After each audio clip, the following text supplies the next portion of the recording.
Set for a start. And away they go. And as expected, Bajan Azteca got getting a very good break from on the inside. Lightning Lewis is being said I'd like to go after it in second position. Then in third is Show the Money, What You Think, and Tough Rags. They are on in Indian file as they go now with just about 4 furlongs to go. And Kevin Krieger on Bajan Azteca is very easy on top, in front now by 2 lengths. Lightning Lewis is in second. Then there's another gap of about 2 lengths then to Show the Money. Then Tough Rags is being asked for more run. And at the back of affairs on the 110 pounds is What You Think. They've done the opening quarter in 25 and 2. And it is Bajan Azteca getting some competition on the outside from Lightning Lewis. Traveling like a dream through there. Comes Show the Money. And on the outside is Tough Rags. And What You Think will have to do quite a bit now to get back on terms as they come to the top of the lane. And Lightning Lewis strikes the front. It is Lightning Lewis as they come inside the final furlong. It is Lightning Lewis. Here comes Show the Money on the inside. And it is Lightning Lewis as Show the Money. Lightning Lewis as Show the Money. Show the Money going up to on the inside. Lightning Lewis, Show the Money. Show the Money may have just gone up on the inside from Lightning Lewis. Very well done. The two captains went tete-a-tete. In third position was Bajan Azteca, then Tough Rags, and What You Think in 107 and 1. In a moment, the unofficial placings for you.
And we're moving on to the afternoon's third race. That's about 13 minutes on the clock.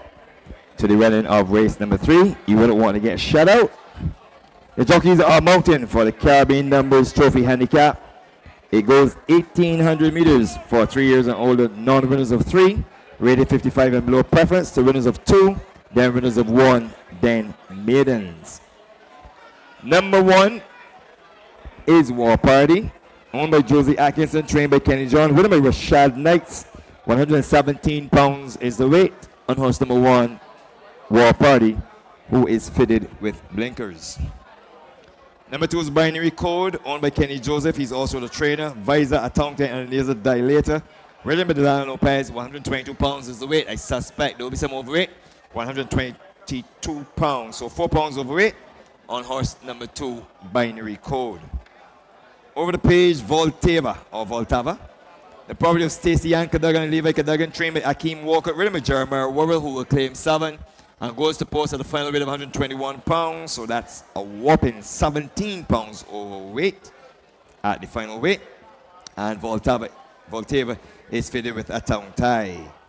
Number 4 is Sovereignty, 128 pounds. Ray Williams in the irons for Sir David Seal and trainer Andrew Nunez. Moshara, back after a little bit of a break. Go ahead, Kevin. In a tongue tie.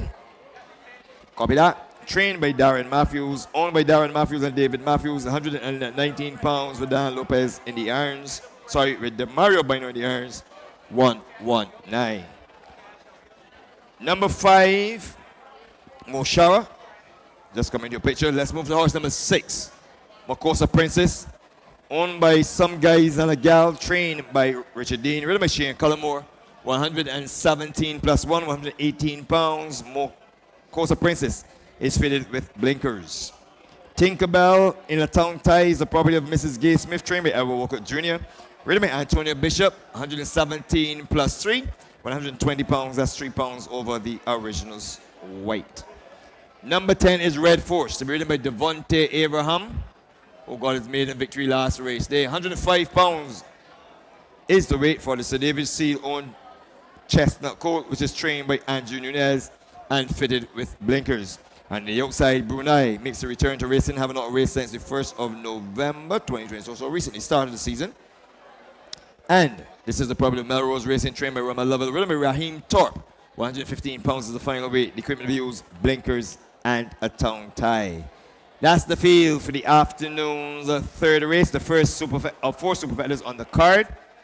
And I'm going to take a win here for horse number 5, Moshara.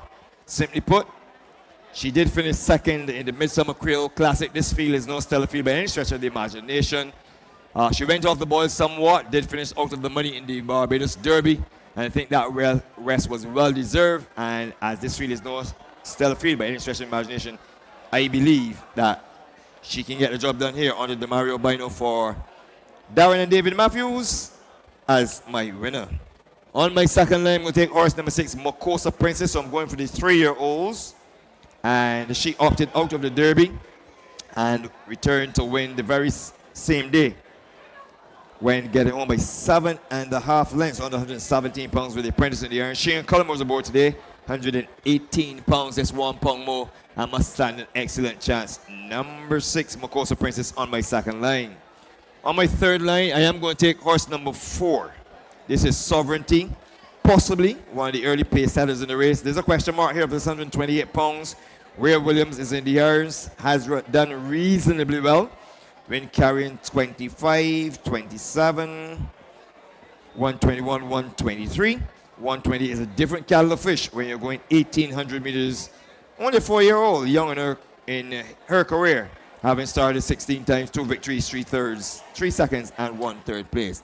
To round up my superfecta, I'm going to take horse number 1, War Party. Easily one of the better steers in the race. However, the form has gone south of the border, very, very south of the border. And since that victory on the 20th of January 2024, he has returns of 7th, 10th, 6th, 9th, 5th, and 5th. And I'm going to place him on my 4th line. 5, 6, 4, and 1 in the afternoon's first route event. the Caribbean Numbers Trophy Handicap, 1,800 meters for 3-year-old and older non-winners of 3. And it promises to be a cracker jockey. The best turned out horse in race number 3 is horse number 8, Tinkerbell, from the stables of Mrs. Gay Smith and trainer Edward Walker Jr. 8 minutes on the clock to the running of the afternoon's third event. I'll be back for a little interlude with the guys close to the skies when they come on track to give you their voices and their opinions. Good luck.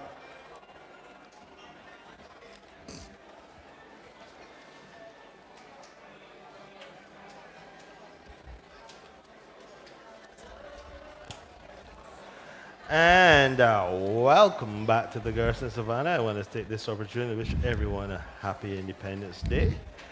As the horses are making their way down to the start for the third race, the Caribbean Numbers Trophy Handicap over 1,800 meters.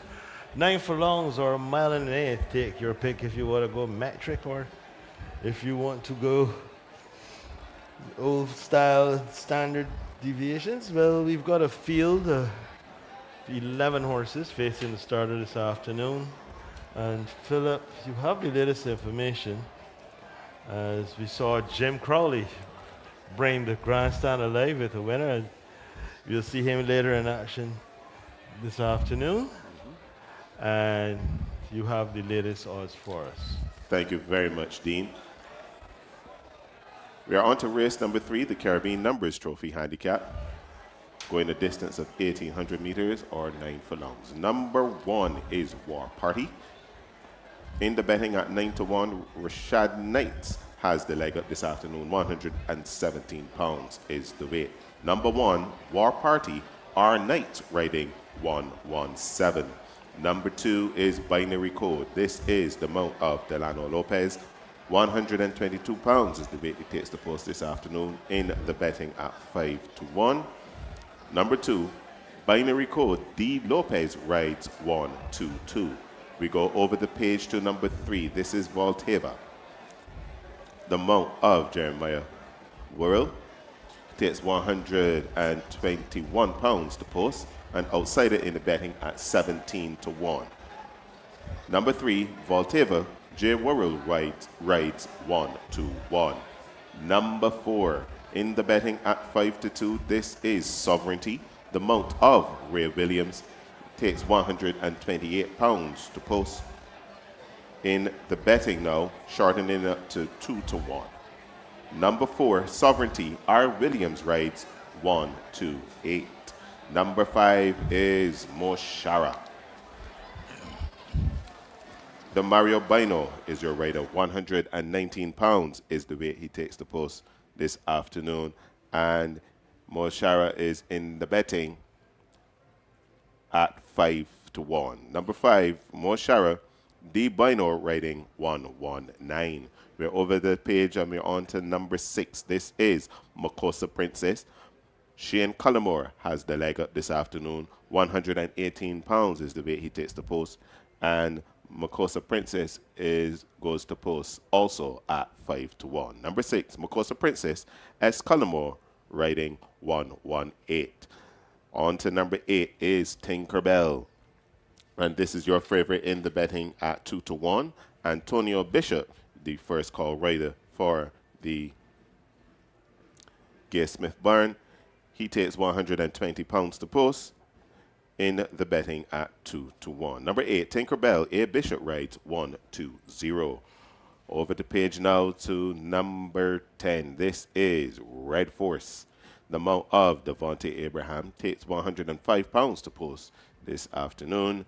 And Red Force is in the betting at 11-1. Number 10, Red Force, D. Abraham riding 105. And rounding out the field is number 11, Brunei. This is the mount of Raheem Thorpe. 115 pounds is the weight he takes the post this afternoon. And Brunei is in the betting at 13-1. Number 11, Brunei, R. Thorpe riding 115. Ladies and gentlemen, that is your field for race number 3 on today's card, the Caribbean Numbers Trophy Handicap, going a distance of 1,800 meters or 9 furlongs. The Loading process is on its way. There's still some horses at the back of the starting gates to be loaded. And the next voice you'll be here is Dr. Dean.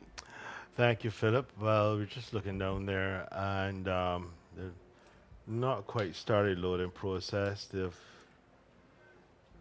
I think they're trying with Sovereignty, and he, as usual, has on the security blanket.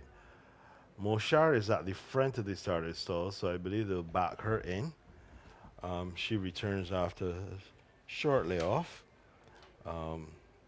having not raced since August. Striking chestnut filly, conditioned by Darren Matthews, who is part owner with David Matthews. She was one of the very promising 3-year-olds. She's being backed in.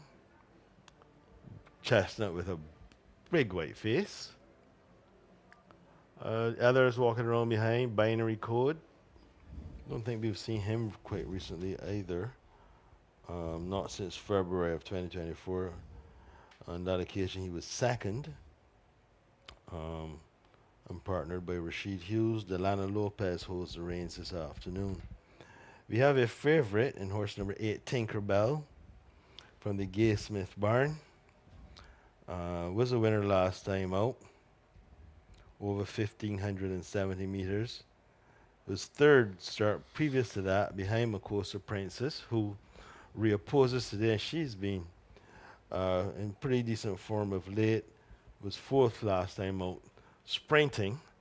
A trip that we thought would have been too short. Volteva goes in, now in the colors of Levi Cadogan, the blue with yellow stars.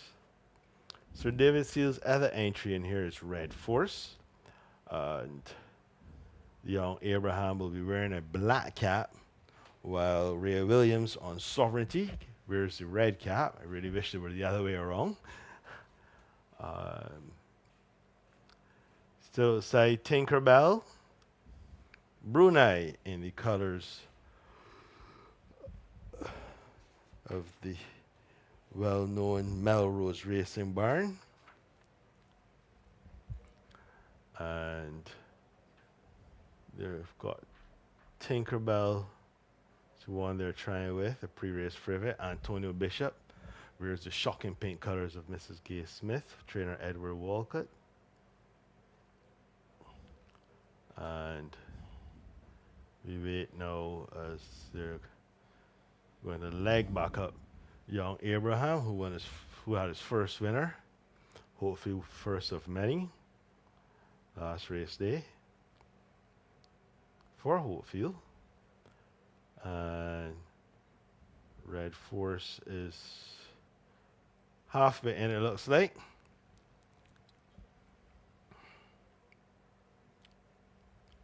And he goes in. So Brunei will be the last to join the lineup. And Brunei goes in. And they're racing. Makosa Princess is off a stride slow. Spots the field about 3 to 4 lengths. However, on the other end of affairs, Moshara Print is the first one to show. So Moshara leads. That's the leader from Binary Code, who's run right up on the inside now to dispute the lead, and in fact grabs the lead as they turn towards us the first time. So it's Binary Code who leads from Moshara. On the inside is War Party, Tinkerbell in tight quarters. Pulling absolutely double is Brunei. Right up on the outside is Red Force in the black with red sleeves and red headgear. Towards the inside of saving ground is Sovereignty, and Makosa Princess, after a hesitant beginning, is some 4 lengths detached from the field as they round the paddock bend and head towards the 5-furlong marker. The opening quarter, 26 and 3, quite pedestrian, as Binary Code and Moshara continue to discuss pace notes. Then behind these War Party poised to pounce. Down the inside, Sovereignty. Tony Hearts is outside. His stablemate Red Force. Tinkerbell, the favorite, seems to be being pushed along a little bit. Brunei is next. And Makosa Princess still has about 9 lengths to find to get to the leader, who, as they go back towards their departure point and a half of 51 6 and 115 and 2, is no War Party, who sweep through and picks it up from Moshara. Then Sovereignty has found his best right. Tinkerbell is starting to pick him up from the back of the field. These four have separated themselves from the others. And there are no more turns. And War Party, it's turned to the judge in front. On the outside, here comes Sovereignty. Wider out is Tinkerbell. But War Party on the right-hand drive is scamping away. He's going to win comfortably. Wins it in a romp. Tight second between Sovereignty and Tinkerbell. Moshara hung around like a leftover to grab fourth, and the winner came home in 155 flat.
Copy that, thank you. As they pass the posts unofficially for race number 3, 1, 4, 8, and 5. A win there for horse number 1, War Party. Second, number 4, Sovereignty. Third, horse number 8, Tinkerbell. And fourth, horse number 5, Moshara. 1, 4, 8, and 5. Copy that. In race number 3, horse number 3. Copy that. Horse number 3, Voltava.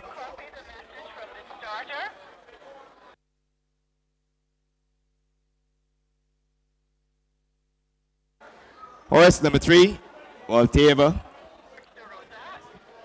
did come under starter's orders but did not leave the gates. Horse number 3, Voltava, did come under starter's orders. Thank you.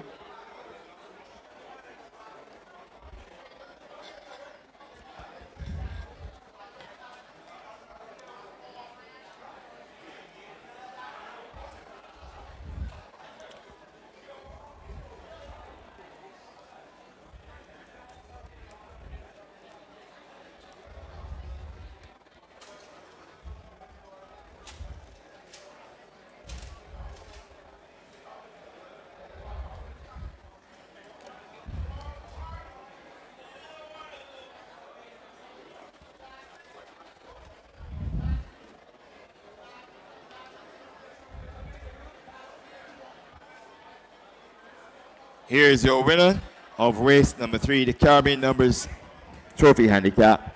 This is horse number 1, War Party, just about to be collected by the connections.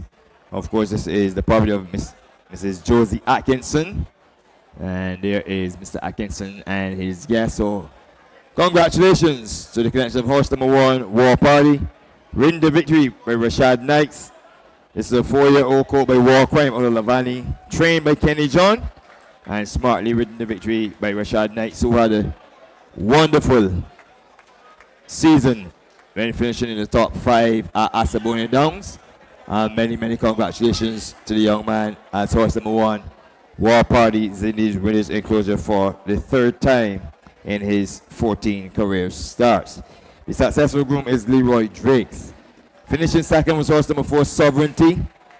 This is a 4-year-old chestnut filly by Aristodemus out of Shall We Dance. Owned by Sir David Seal, trained by Andrew Nunez, ridden by Ray Williams, 128 pounds. Third went to horse number 8, Tinkerbell, a 3-year-old filly by Lion King out of Princess Tiana. Owned by Mrs. Gay Smith, trained by Edward Walker Jr., ridden by Anthony Bishop. Took along 100 and give you the final weight on that one. Tinkerbell. And the final weight for Tinkerbell was 120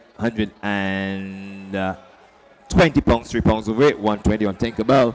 While finishing fourth was horse number 5, Moshara, owned by Darren and David Matthews, trained by David Matthews, ridden by Demari Bino, 120 pounds. Unofficially on the board, a victory there for horse number 1, War Party, who takes the Caribbean Numbers Trophy handicap.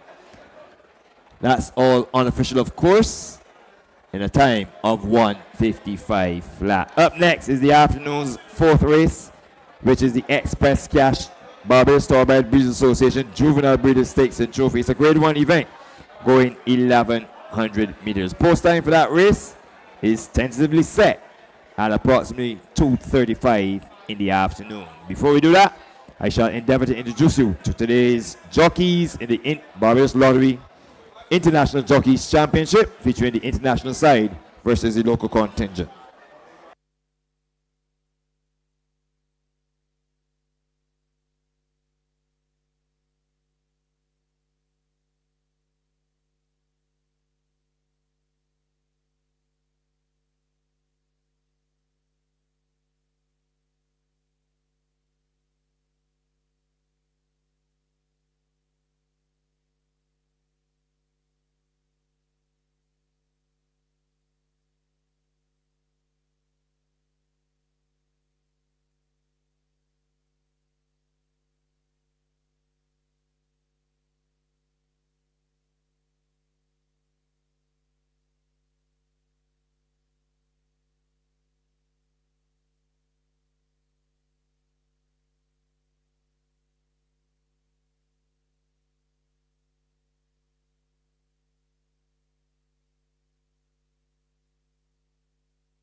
And Brunei goes in. And they're racing. Makosa Princess is off a stride slow. Spots the field about 3 to 4 lengths. However, on the other end of affairs, Moshara Print is the first one to show. So Moshara leads. That's the leader from Binary Code, who's run right up on the inside now to dispute the lead, and in fact grabs the lead as they turn towards us the first time. So it's Binary Code who leads from Moshara. On the inside is War Party, Tinkerbell in tight quarters. Pulling absolutely double is Brunei. Right up on the outside is Red Force in the black with red sleeves and red headgear. Towards the inside of saving ground is Sovereignty, and Makosa Princess, after a hesitant beginning, is some 4 lengths detached from the field as they round the paddock bend and head towards the 5 furlong marker. The opening quarter, 26 and 3, quite pedestrian, as Binary Code and Moshara continue to discuss pace notes. Then behind these War Party poised to pounce. Down the inside, Sovereignty. Toddy Hearts is outside. His stablemate Red Force, Tinkerbell. The favorite seems to be being pushed along a little bit. Brunei is next. And Makosa Princess still has about 9 lengths to find to get to the leader, who, as they go back towards their departure point and a half of 51, 6 and 115 and 2, is no War Party, who sweep through and picks it up from Moshara. Then Sovereignty has found his best stride. Tinkerbell is starting to pick him up from the back of the field. These four have separated themselves from the others. And there are no more turns. And War Party, it's turned to the judge in front. On the outside, here comes Sovereignty. Wider out is Tinkerbell. But War Party on the right-hand drive is scamping away. He's going to win comfortably. Wins it in a romp. Tight second between Sovereignty and Tinkerbell. Moshara hung around like a leftover to grab fourth, and the winner came home in 155 flat.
President of the Barbados Turf Club, Mr. Raw Batson, will greet both visitors and locals of the two challenge teams in this, what has over the years been a gripping final, a gripping exchange of riding ability, skills.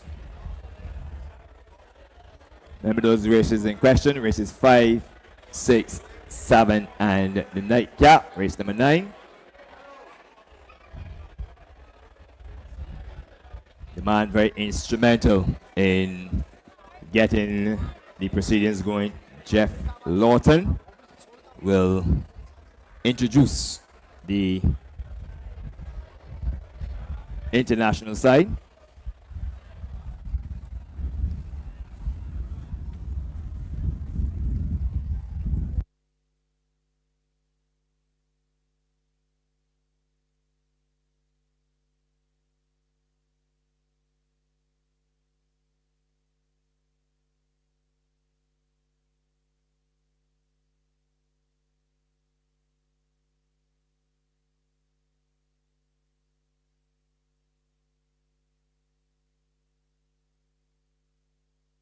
One, two, 1, 2.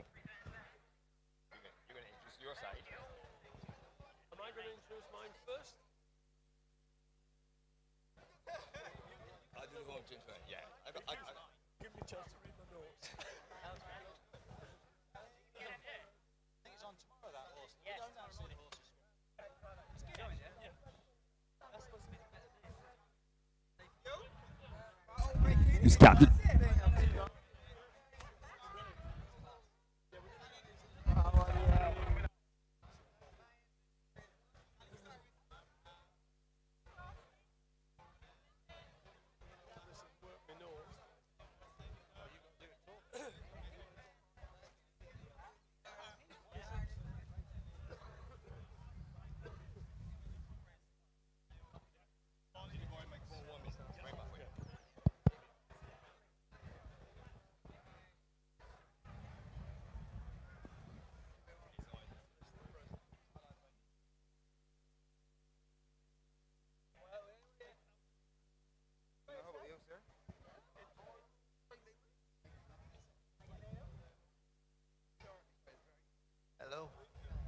Ladies and gentlemen, we're going to have a quick introduction by the president of the Barbados Turf Club.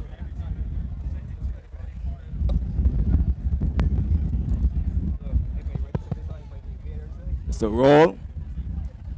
And Roll Batson, who's introduced say a few words quickly, and then we have a quick introduction of the Barbados side and the international side for the Barbados Lottery International Jockeys Challenge. Mr. Batson. So. Good afternoon to all.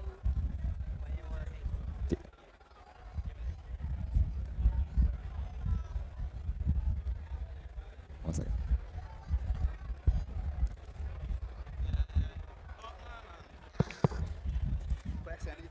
You good?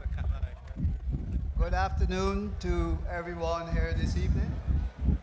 This evening we are all here gathered to witness an event where the Barbados jockeys challenges the other jockeys from England and America. This is something that has been going on for some while, but it stopped during the COVID season where we had to stop the invitations. However, it has now started again, and I'm sure that it will continue throughout the years as things go by. Let me take this opportunity, first of all, to welcome our overseas jockeys who came over to compete with our Barbadian jockeys. And you can see we have 6 of the best from Barbados, and we have 6 of the best, some of the best from England, and I believe 1 is from America. Anyhow, it is indeed a pleasure on behalf of the Barbados Turf Club, the Turfites, and the people of Barbados, because today we celebrate a very important milestone in the 50th anniversary of independence. And there's nothing more fitting than the Barbados Turf Club in the commemoration of this anniversary to stage a race sausages. Just let me say thank you all to all the visitors here. I wish you all luck. Continue to bet on the horses, enjoy yourselves, have a good time, and have a safe journey back home. May I extend on behalf again on the Barbados Turf Club to all the jockeys here a welcome, safe riding, and we look forward to seeing you all again in the coming years. Thank you very much. Thank you very much. That is Mr. Roy Batson, President of the Barbados Turf Club. Now it gives me great pleasure to introduce, before Mr. Jeff Lawton, introduce the International Challenge side. The Barbados side, starting with the captain, to the right of Mr. Batson. This is Ricky Walcott, one-time champion jockey of Barbados, won several championships in Canada, and he's no stranger to riding the International Jockeys Challenge. Next to Ricky is 6-time champion jockey of Barbados, Rashid Hughes, recently crowned champion jockey of Century Downs in Canada, and his very first outing there. Alongside him, to his right, is Antonio Bishop, and he is a 2-time winner of the Sandy Lane Barbados Gold Cup, recently winning this year with Portfolio Company.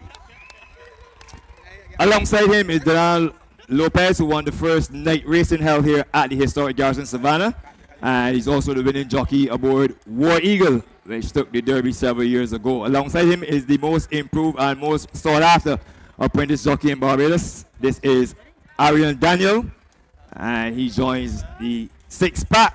And it gives me great pleasure to introduce the last of the 6, but not definitely the last, Will Williams, the only Barbadian apprentice to win a Sovereign Award in Canada. He also won last year's Derby. And that, ladies and gentlemen, is the Barbados 6th to contest, the International Jockeys Challenge. I'm now going to hand over to Mr. Jeff Lawton, who will introduce you to the visiting side. Now, did you introduce the 2 pages that are riding for us? Because I don't know who they are or anything. Yeah, I'll help you. Yeah, You've done that, have you? I'll help you. Right. That's me nuts. So Jeff Lawton will introduce his side. There are 2 Barbadian jockeys who will assist in making this 6-pack. And Jeff, you can go first. Introduce your side. I'll introduce the 2 Barbadians. Yeah, thanks very much. First time we've done this since 2019, so it's great to be back and bring some world-class jockeys with us.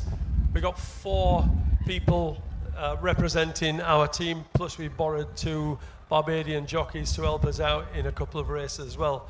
So I'm just going to introduce our team that I know to. First of all, we got Kevin Krieger, who's come across from Arizona, originally from St. Croix, but rides out of Turf Paradise these days. Rode his first Grade 1 winners back in 2013 on a horse called Golden Sense, Into the Mischief, and Golden Works. And Kevin's our first jockey to represent us. We've then got 3 English jockeys, and I'm going to introduce those to you. First of all, we got Hector Crouch.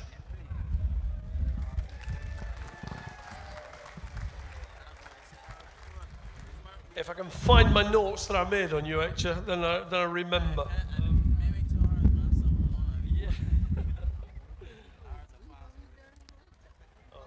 While just take some time to find his note, it gives me the great pleasure to introduce the rest of his side from a local perspective. So I'm going to introduce Demario Bino, who has joined the International Challenge side. He was second this year in the Jockeys Championship at Asabonia Downs. Demario. And right alongside him is the most sought after 7-pound claiming apprentice in Barbados, in Devontae Prescott, very young in his career. He joins the international side as well. Over to you, Joe. Yeah. Okay, so we've got Hector Crouch. It's probably been a breakthrough year for Hector this year. He's ridden 54 winners in the UK, which is 6 more than Ryan Moore managed this year, and amassing 1.5 million in prize money. A stable jockey to the all-conquering Rafe Beckett, and he's ridden over 320 winners in the last 5 years. His most notable wins came in June on this year when he won the Group 1 Irish Oaks aboard You Got To Me. He also won last year's Celebration Mile at Glorious Goodwood as well aboard Angel Blur, and that's Hector Crouch.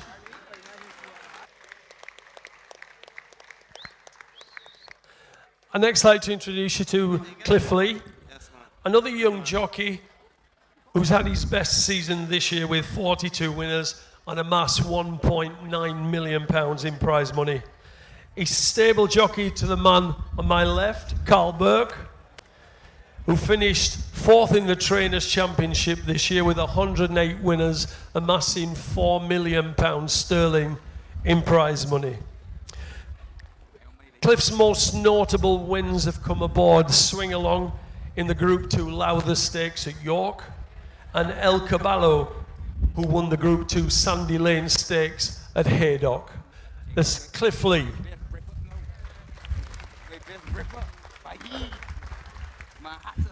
And a man who needs little introduction, this is Jim Crowley on my left. Jim Crowley, I'm told. These days, Jim is definitely quality over quantity. He's also had 42 winners this year, but has amassed £2.2 million in prize money. He started life as a jump jockey and won 300 races before switching to the flat at the age of 27. In 2009, he rode his first Group 1 winner on Lord Shannakill, again for the man on my left, Carl Burke. He was champion jockey in the UK in 2016, the same year that he became stable jockey to the Dubai-based Maktoum family. 9 years later, he still retains that same position, and he's seen as one of the world's top jockeys. Some of the best horses he has ridden have been for the Maktoum family, namely the superb but quirky Batash, a superb sprinter rated 126, who won 4 Group 1 races, including 2 consecutive Nunthorpe Stakes at York. He also rode Hookham, who won 2 Group 1s, including the Coronation Stakes at Epsom, but by far the best was Baid.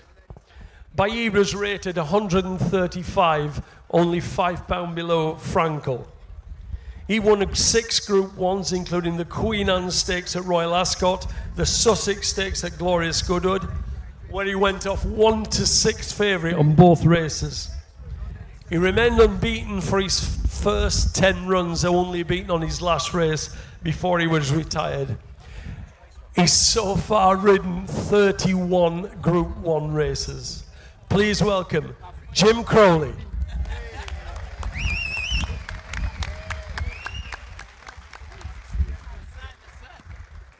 And with that introduction, ladies and gentlemen, that sets the tone for the 2024 Barbados Lottery International Jockeys Challenge. Let the games begin. Good to see you again.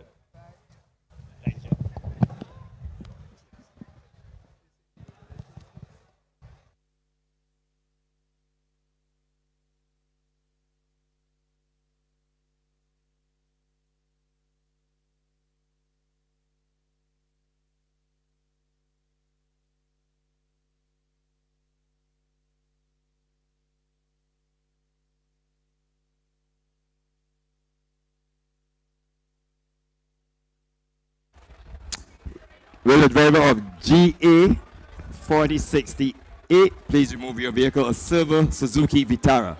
The driver of GA 4068, kindly remove your vehicle. It is blocking the entrance to the bathroom in the car park. Thank you.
Just about 8 minutes on the clock for the running of the afternoon's supporting feature. To go along with the 4 challenge races is the Express Cash Barbados Barbados Association Juvenile Breeders Stakes and Trophy.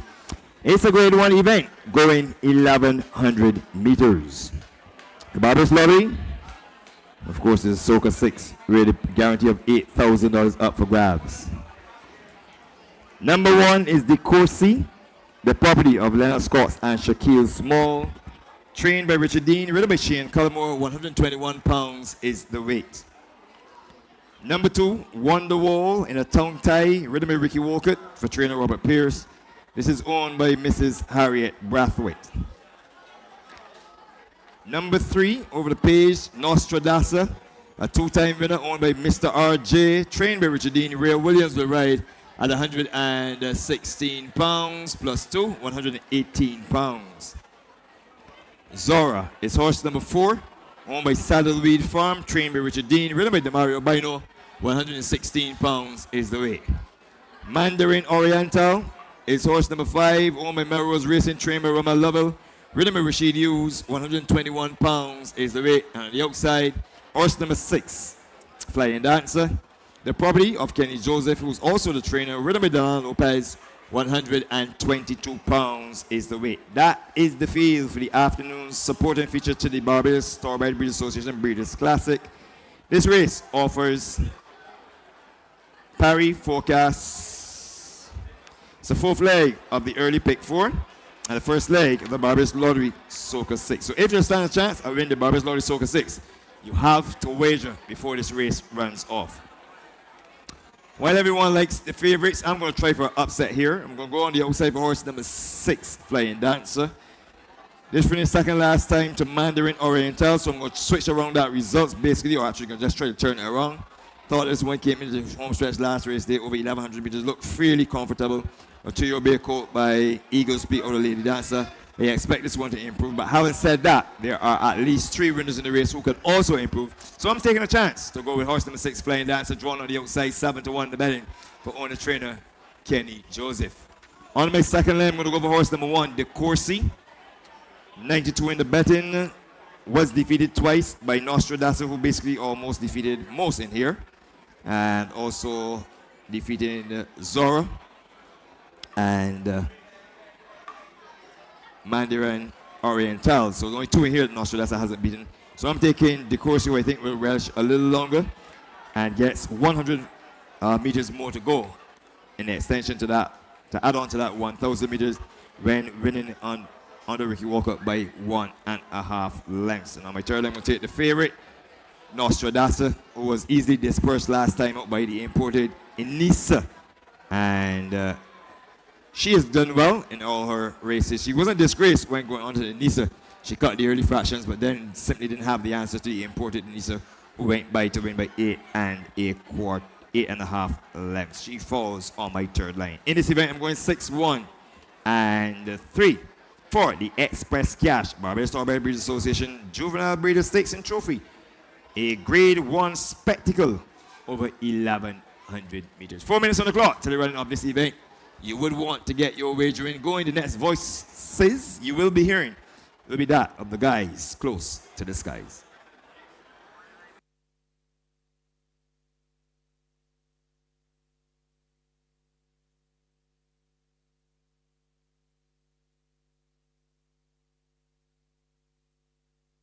And I've just received the good news. If you are the owner of horse number 3, horse number 3 in race number 4, Nostradamus, has been adjudicated the best turned out horse in this event.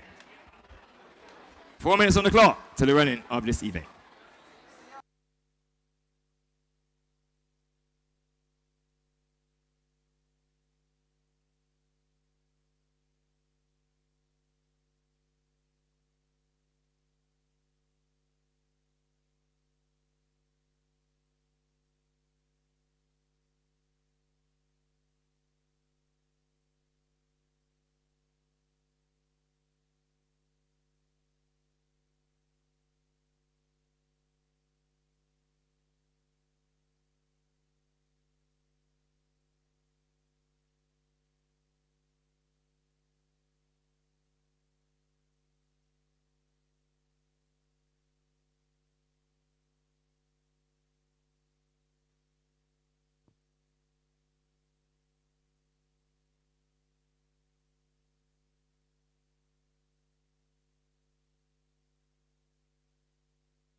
And welcome back to the Garrison Savannah, where the horses are getting ready to go down to the start. Race number 4. This is the Express Cash BTBA Juvenile Breeder Stakes and Trophy, a grade 1 event going a distance of 1,100 meters or 5.5 furlongs. This is going to be a very interesting race. It's the start of the Barbados Lottery Soca 6, and it has a minimum guarantee of $8,000, inclusive of $5,803.35, a carryover to a single winner. We have a field of 6 horses to face the starter, and I'm joined by, for the first time for the afternoon, with me, Dr. Dean Springer. Good afternoon, Dean. Thank Happy you. Independence. Happy Independence, and thank you, Neil. Well, it's an interesting field. Of course, these are all 2-year-olds. And we have a joint favorite in horse number 2, Wonderwall, and a not surprising joint favorite here in Nostradamus, horse number 3. Number 1 is the Courcy, the mount of Shane Collymore, with 121 pounds. Richard Dean trains and is in at 4-1. 8-5 joint favorite. Well, no, second favorite, Wonderwall. This filly is having just her second start. Ricky Walcott was lined up by trainer Robbie Pierce and takes along 116 pounds. Your favorite, not surprisingly, is number 3, Nostradamus, 118 pounds. Ray Williams aboard and is in at 3-2. 13-1, the longest shot on the board at number 4, Zora. Bino gets called this afternoon for trainer Richard Dean and takes 116 pounds. Number 5, Mandarin Oriental. Rashid Hughes is aboard. The weight 121 pounds and is presently a 3-to-1 choice, while 7-to-1 for horse number 6, Flying Dancer. Delano Lopez puts 1 pound up, overweight to 122 pounds for trainer Kevin Joseph, as I said, in at 7-to-1. We'll look at the form Nostradasa. Beaten in her first 2 starts, chased home on both occasions by De Courcy and Zora, who repeated, however, found the apparently very talented import Inissa a little too much to handle last time out. But, of course, this is only for West Indian brides, and that is why she is favorite. The one that caught a lot of attention was Wonderwall. Was second on her one outing behind De Courcy, who was expected to do nothing else but win after not having to take on Nostradasa, and he did exactly that, beating Wonderwall and Zora. So those are your 3 main contingents. Zora is horse number 4. This horse has a prohibitive record of running third. Running thirds. 4 thirds in a worst row. She has been found Nostradasa and De Courcy too much. Then she found De Courcy and Wonderwall too much.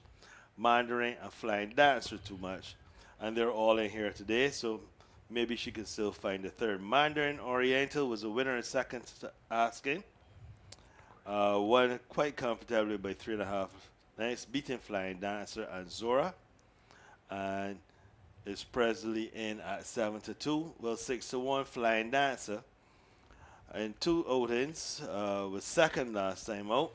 So 4th and then 2nd, behind Mandarin Oriental and Flying and De Courcy. So he obviously in with a chance. So, but on paper, one would have to think that Nostradasa should have the beating of these. However, it is a horse race. De Courcy is obviously improving. And Wonderwall has gained a lot of fans after running a very, very good second first time out behind De Courcy.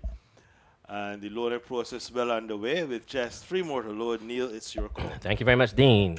And De Courcy went right up, almost came right over. Jockey Shane Collymore did very well to retain his seat. Running in different colors this afternoon. Familiar colors. So that's De Courcy, Wonderwall, Nostradasa, Zora is outside, and Flying Dancer, Mandarin Oriental to be the last 2 to be brought forward. As Mandarin Oriental comes up under the hands of Rashid Hughes. Welcome Rashid back home. Goes in. Flying Dancer with the last to be loaded. Goes up and goes in. They're all in. Set for start and they're racing, and Nostradasa gets a beautiful break. Goes on now by a length. In second position is De Courcy. On the outside, Flying Dancer takes up third. In fourth, the next one is Zora. Then on the inside of these is Wonderwall, and at the back of affairs early is Mandarin Oriental. Past the 4, and Nostradasa is easy. In front now by about 3 lengths. Giving chase in second position is De Courcy. Then there's a gap of about 3 or 4 lengths back to Flying Dancer. Another 2 back to Zora. Another 3 parts of a length now back to Wonderwall, and a length now back at the back of affairs. That one is Mandarin Oriental. They've done the opening quarter 25-1. As they pass the mile mark, and it's Nostradasa. Ray Williams takes a look over his shoulder to see who's coming as they come to the top of the lane, and it is Nostradasa. She gets left-handed encouragement and comes down the stretch. In second position is De Courcy, and down the stretch they come, and it is Nostradasa. Will win this one easily, wins as she pleases. She wins it now by about 8 comfortable lengths. In second position, very tight between De Courcy and Mandarin Oriental. Wonderwall was fourth, then Flying Dancer and Zora Dora in 106 and 2 in a moment. Unofficial placings for you.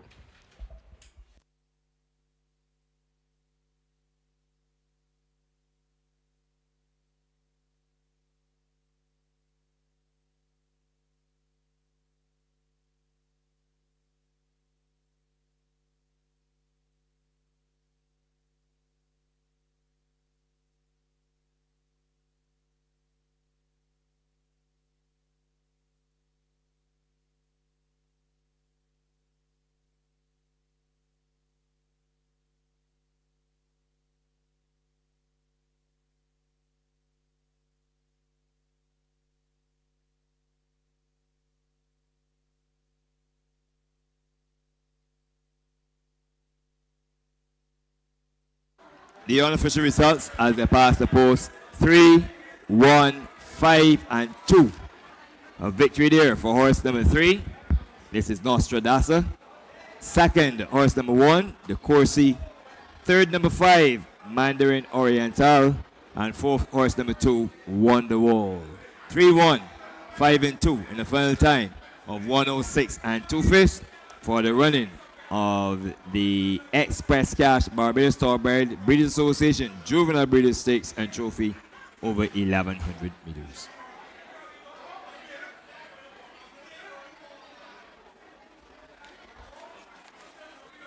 While we wait for the winner to come back, allow me to give you some payments for race number 3. The winner, number 1, War Party, paid $10.85 to win, $2.35 to place, $10.85 and $2.35 on number 1, War Party. For running second, horse number 4, Sovereignty, paid $1.40, $1.40. While third was number 8, Tinkerbell, who returned $1.40, $1.40. The forecast combination of 1 and 4 returned $43.35, $43.35. The trifecta of 1, 4, and 8 returned $180.60, $180.60. And the superfecta of 1, 4, 8, and 5, 5 being Moshara, returned $1,086.30.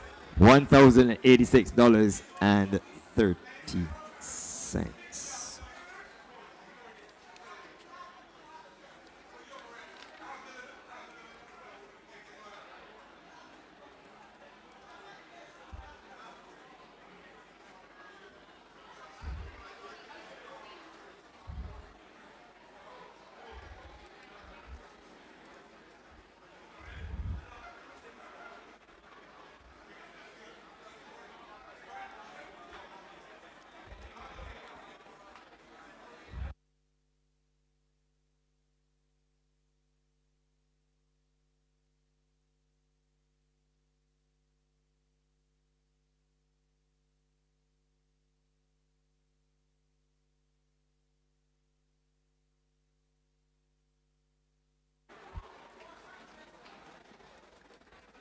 Here is the winner, and a 1-2 for trainer Richard Dean. And this is horse number 3, Nostradasa, being led by Mr. RJ and Adrian Giddens. Many, many congratulations to the winning connections. Nostradasa was a 2-year-old chestnut filly by Aston Martin over the Price is Right, owned by Mr. RJ, trained by Richard Dean, and confidently ridden to victory by Ray Williams. The groom is Shamar Griffith. Finishing second was horse number 1, the Corsi, the stablemate for trainer Richard Dean. This is a 2-year-old chestnut colt by Mr. Brook, although Leslie K. 121 pounds with Shane Cullimore in the irons for Lennox Courts and Shaquille Small. Third went to horse number 5, Mandarin Oriental, a 2-year-old bay gelding by Aston Martin out of Leave It To Me. Owned by Melrose Racing, trained by Robert Lovell and Rashid Hughes, 121. While number 2, Wonderwall, finished second. This is a 2-year-old bay filly by Eagle Speak out of Finbar, owned by Harriet Brathwaite, trained by Robert Pierce, and ridden by Ricky Walcott, taking 116 pounds. 3-1, 5 and 2. The unofficial results of the afternoon's Express Cash Barbados Thoroughbred Breeders Association Juvenile Breeders Stakes and Trophy, a Grade 1 event, which ran for a purse of $39,366. Up next is the afternoon's fifth race, and this is the first of the Jockeys Championship races, which will feature races 5, 6, 7, and 9. And following the run of this race, we will have a special presentation following the run of race 5. And after the run of race 6, we will do some birthday celebrations and anything that you are celebrating on today's Independence Day.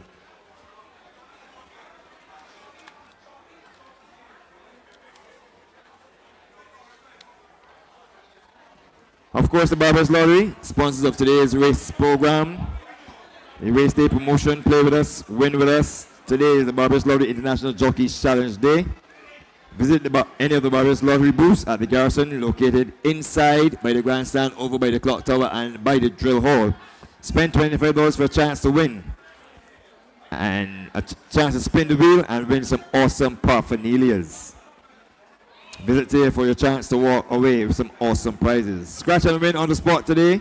Look out for the Barbados Lottery agents walking through the Garrison and grab your favorite scratch games. All the scratch games are readily available, and you can scratch and win on the spot. You don't need to move from your seat to scratch and win.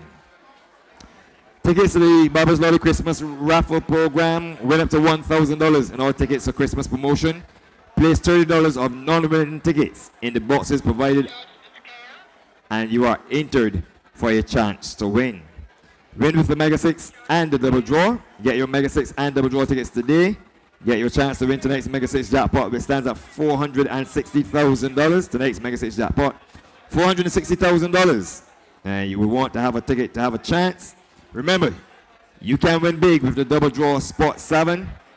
The jackpot is now over $150,000, over $150,000 to be won with the Double Draw Spot 7. You could be the next Super Lotto millionaire. The draw on Tuesday will feature the Super Lotto jackpot, which is a whopping $3,030,000. I think that's around today as well. Goes up and goes in. They're all in. Set for start and they're racing, and Nostradasa gets a beautiful break. Goes on now by a length. In second position is De Courcy. On the outside, Flying Dancer takes up third. In fourth, the next one is Zora. Then on the inside of these is Wonderwall, and at the back of affairs early is Mandarin Oriental. Past the 4, and Nostradasa is easy. In front now by about 3 lengths. Giving chase in second position is De Courcy. Then there's a gap of about 3 or 4 lengths back to Flying Dancer. Another 2 back to Zora. Another 3 parts of a length now back to Wonderwall, and a length now back at the back of affairs. That one is Mandarin Oriental. They've done the opening quarter 25-1. As they pass the mile mark, and it's Nostradasa. Ray Williams takes a look over his shoulder to see who's coming as they come to the top of the lane, and it is Nostradasa. She gets left-handed encouragement and comes down the stretch. In second position is De Courcy, and down the stretch they come, and it is Nostradasa will win this one easily. Wins as she pleases. She wins it now by about 8 comfortable lengths. In second position, very tight between De Courcy and Mandarin Oriental. Wonderwall was fourth, then Flying Dancer and Zora in 106 and 2. In a moment, unofficial placings for you. Of December, when the Barbados Turf Club will stage the Run Barbados Race Day, which collaborates with the Barbados Tourism Marketing Incorporated Run Barbados series. Entries for that race day will close on Monday, the 2nd of December. That's this Monday, at the office of the Barbados Turf Club at 10 a.m. Entries for the Barbados Turf Club's 4th day of its 3rd racing season for 2024, entitled the Run Barbados Race Day. Entries to close on the 2nd of December, Monday at 10 a.m. Races will be running on Friday, the 6th of December. Please be reminded, the Garrison Savannah is a no smoking zone. The Garrison Savannah is a no smoking area. We will have the presentation coming up for the Express Cash Barbados Strawberry Breeders Association Breeders Stakes as soon as that race has been declared official. So please be reminded, for those of you who are visiting Barbados for the first time on this, the 50th year of independence, the Garrison Savannah is a no smoking area. Thank you.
Good, brother. 18 minutes on the clock to the run of the afternoon's fifth race.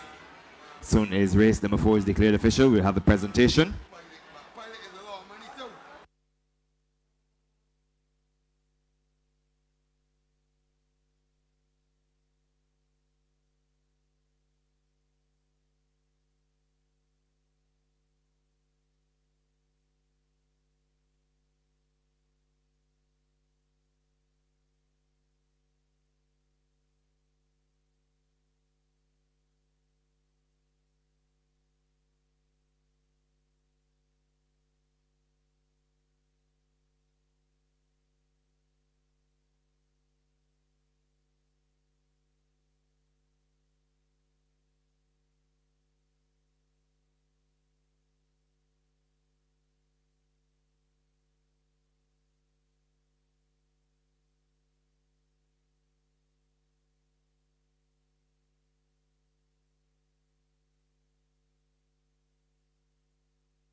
Now we have the presentation being made by Mohammed to the connections of horse number 3 Nostradamus, Adrian Giddens and Mr. RJ as Ronald Thornton and Darren Matthews making the presentation. On behalf of the Barbados Thoroughbred Breeders Association, congratulations to the connections of horse number 3 Nostradamus, who reports home for her third success in 4 career outings, and of course Darren Matthews is the treasurer of the Barbados Thoroughbred Breeders Association. Congratulations to the connections.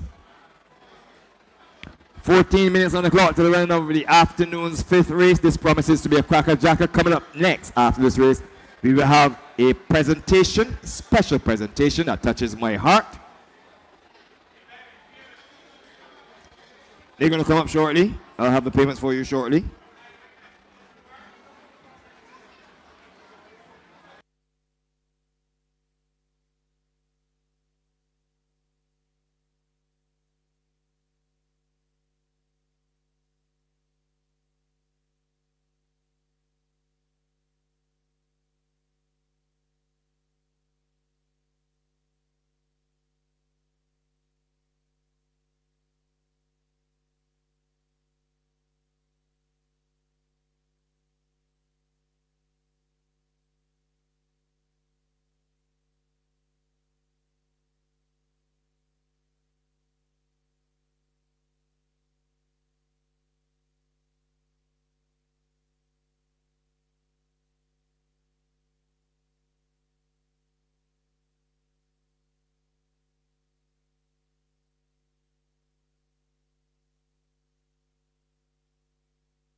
hovering around 12 minutes on the clock to the running of the first of 4 challenge races, the Jockey International Jockeys Championship. Of course, is sponsored by the Barbados Lottery.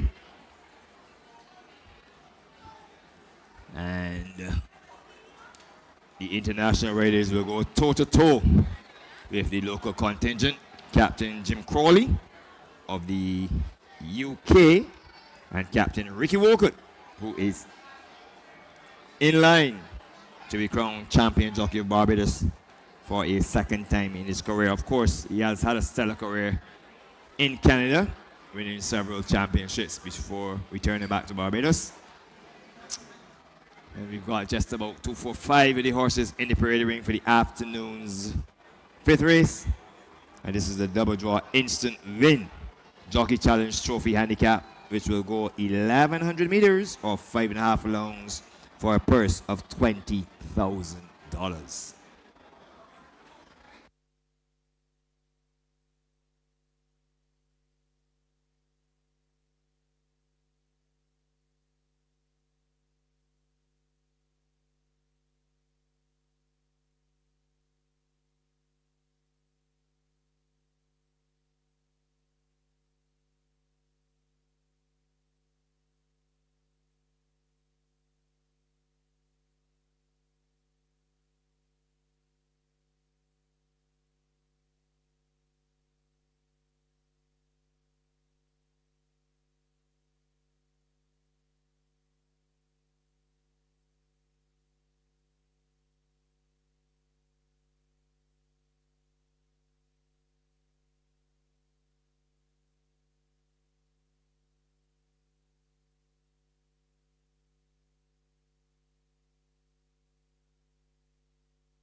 Ladies and gentlemen, the jockeys for the Barbados Lottery International Jockeys Champion Challenge is being led to the parade ring by Alan Page, very resplendent in his yellow pants, blue jacket, blue cap, a trace of yellow with yellow at the top and yellow shoes. Of course, today Barbados, the country, celebrates 58 years of independence, and Alan Page, having led the jockeys out, the contingent is just having his, and he has a yellow and blue cane, very fitting for the Jockeys Championships. All the style and flair necessary for the Jockeys Championship. Remember, these championships going on all around the world, and right here at the Barbados Surf Club, there's no exception. So, we've got 6 horses in the parade ring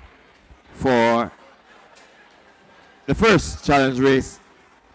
It's a field of 6, and with just about 7 minutes on the clock to the run of the afternoon's first challenge race, it promises to be something epic And here are the runners for the first of 4 races. It's the double draw instant win Jockey Challenge Trophy handicap. 1,100 meters for 3-year-olds and older horses rated 7 to 50. By extension, it's opener horses rated 49 and below. There's no apprentice allowance in this event or all 4 challenge races. The purse is $20,000. Number 1 is Donald Strubling, ridden by Ray Williams, representing Barbados. Blinkton and Town Tide Equipment, and this mare is owned by Melrose Racing and trained by Robert Pierce. Goes to post with a weight of 125 pounds. Number 4 is Despoiled Child, also representing Barbados. Rear Rashid uses in the irons, 132 pounds. Richard Dean is your trainer, and Despoiled Child is owned by Claudette Earwood, racing in post position number 4. Number 5 is Moringo, ridden by the Barbados captain Ricky Walcott. 121 pounds is the weight. Blinkers and tongue tied equipment on Moringo, which is owned by Melrose Racing and trained by Robert Pierce. Number 6, Run By You, to be ridden by the international captain Jim Crawley. Another runner here from Melrose Racing, trained by Romel Lovell. 122 pounds is the weight for number 6, Run By You. Number 7 is Priceless, to be ridden by Kevin Krieger, who rode to victory Golden Saints in the Santa Anita Derby several years ago. Owned by Titans Racing and Mr. RJ, trained by Richard Dean. 119 pounds, representing the international side. And round out this field, Clifford Lee gets the call, or actually he pulled Caballito, owned by Roger Pavicino, who's also the trainer. 132 pounds is the weight. The equipment to be used, blinkers. Ladies and gentlemen, that's the field of 6 to kick off the Barbados Lottery International Jockeys Challenge Race Day. Race number 5 on tap. My original winner is Scratch. So I'm going to go for a win here for the international side. I'm going to take horse number 7, Priceless, at a small price of 92 in the betting. This is number 7. Priceless has been in phenomenal form all year long. First, second, first, fifth, and second. And he has run at every possible distance. On my second line in the Jockeys Challenge, I am going to take horse number 8, Cabito. So again, I'm going 1-2 for the international side. Cabito simply does not have the speed. That's your 8-5 favorite. But he will come tumbling in the end. His form is reasonable. 3rd, 8th, 3rd, 4th, 5th, 3rd, 1st, and 2nd. As I said, he is not at home sprinting. So you expect he will come running maybe just a little too late. But he can capture some very valuable prize and points. To round up my trifecta, I am going to take horse number 5, Moringo, ridden by the Barbados captain Ricky Walcott. And Moringo form has been thereabouts, equally good. 7th, 11th, 1st, 2nd, 3rd, 1st, 2nd, and 5th. And Moringo is at home when sprinting. Kevin, go ahead.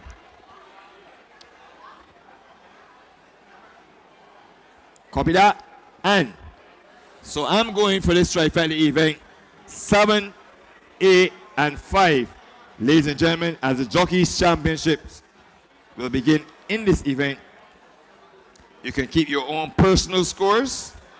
And remember, points are allocated. 15 points for a win, 10 for second, 7 for third, 5 for fourth, 3 for fifth. And one of these horses, or one of these riders, will claim 1 point for finishing 6th and last. Having said that, it's not a beauty contest, but horse number 4, Despoiled Child, has been adjudicated the best turned out horse. It doesn't mean that the best turned out horse will win the race, or it doesn't mean that the best turned out horse cannot win the race. 2 minutes on the clock. I'm going to throw it to the guys nearest to this beautiful, hot, independent skies. Thank you very much, Lyndon. And it's race number 5, the double draw instant win Jockey Challenge Trophy Handicap, going a distance of 5.5 furlongs or 1,100 meters. And now we will see the international riders versus the Barbados Super 6. Dean? Yeah, it's going to be interesting. Looking at the race today, I thought the foreign riders had a slight edge in total of the kind of race they picked. This race, however, I think it's pretty evenly balanced because Priceless partnered by one of the foreign riders, Marengo with Ricky Walcott up. So I think that's a pretty even split. Give you the runners, riders, and their odds. 72 on horse number 1, Donna's True Bling, ridden by Ray Williams, the weight 125 pounds. That's number 1, Donna's True Bling, Ray Williams, 125. Number 4 is The Spoiled Child. This one is owned by Mrs. Claudette Herwood, trained by Richard Dean. Rashid Hughes rides 132 pounds. That's number 4, The Spoiled Child. Rashid Hughes, 132, and is a 6-1 chance. 4-1 on number 5, Marengo, ridden by the captain of the Barbados team, owned by Melrose Racing, trained by Robert Pierce. Ricky Walcott astride 121 pounds. That's number 5, Marengo. Ricky Walcott, 1-1, and is in at 7-2. 2-1 on number 6, Run By You, ridden by the captain of the international team, Jim Crowley, 124 pounds. That's number 6, Run By You, Crowley, 1-4, and is in at 2-1. 7-2 on number 7, Priceless. Kevin Krieger gets to ride on this one, going for Titans Racing and Mr. RJ, trained by Richard Dean, 119 plus 5, 124 pounds. And the final starter, number 8, Cabalito, owned and trained by Roger Parvicino, trained by ridden by Clifford Lee, and this is the other one going up now to go into the gates. Cabalito, Clifford Lee, the rider, Dean Springer. Your call for the first. Okay, well, races. Priceless goes in. So they're all in.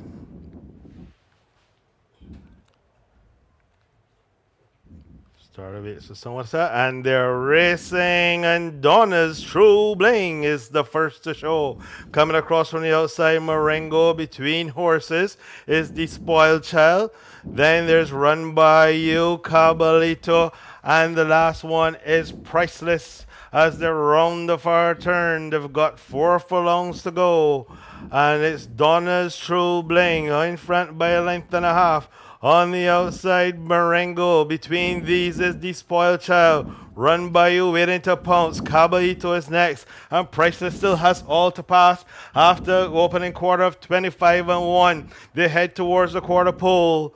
It's Donna's True Bling. Ray Williams standing tall in his saddle. Marengo giving chase. On the inside, here's Run By You. White on the outside. Cabalito appears. And there are no more turns. And it's Donna's True Bling, who hasn't seen a rival since he off. And it doesn't look like she's going to see one today. In front under right-hand drive, Cabalito storming home white on the outside. But Donna's True Bling from go to water wins it for Team Barbados. On the outside, Cabalito came from a long way back. It was tight third between Run By You and Marengo. The last pair being Priceless and The Spoiled Child, the winner in 106-3.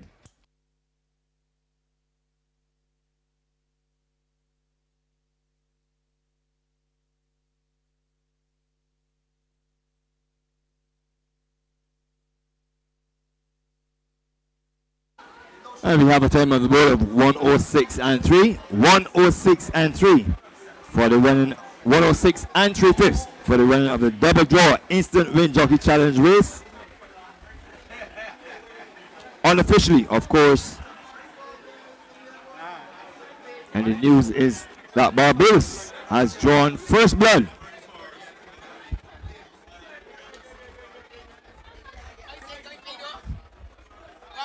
What going on? Get on there, good. You got good right, though.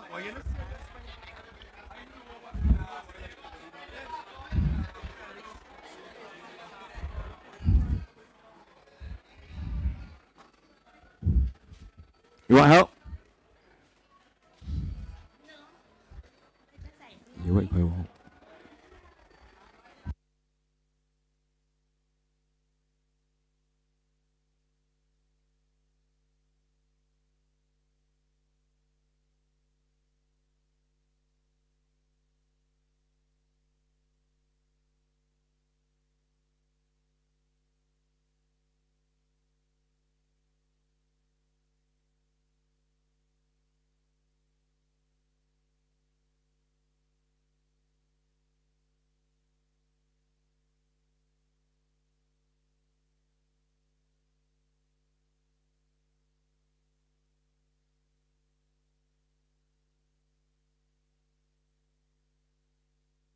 Unofficial on the board, 1, 8, 5, and 6. 1, 8, 5, and 6. And the final time of 1:06 and 3/5. So you can slot those points in at the back of your race book. 15 points to the winner. And you can slot it in alongside the winning jockey.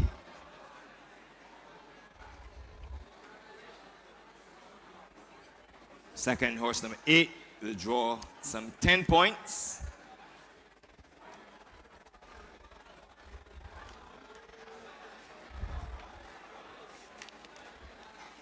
Which is Caballito and Clifford Lee. Third went to horse number 5. Of course, horse number 5 was Moringo with the Barbados captain Ricky Walker aboard. 7 points. While fourth went to horse number 6. Of course, number 6 is Rambayu, written by Jim Crawley. So they collect 5 points. There's Crawley. I'll give you the next 2 positions so you can write your tabulations in, your points in the back of the race book.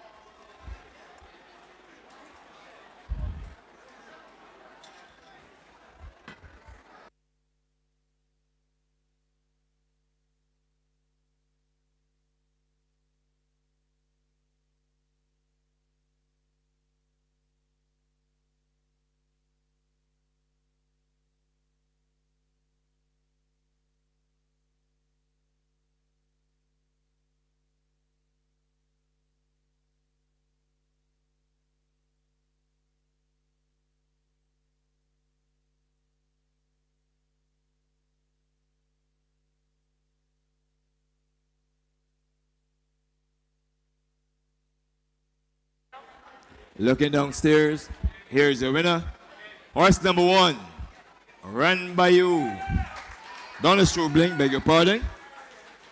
Owned and being led by the most honorable Mr. Peter Odell, with him is Reese Odell and special guest. And ridden to victory by Ray Williams. And Donald Strubling is a 9-year-old bear mare. But yes, it is true. I am a true blinger. Trained by Robert Pierce and ridden to victory by Ray Williams to give Barbados first blood in the International Jockeys Challenge. And the successful groom is Carol Feedy. Second place went to horse number 8, Caballito, owned and trained by Roger Pavacino. This is a 6-year-old chestnut horse by Aristodemus out of Seattle Sunshine.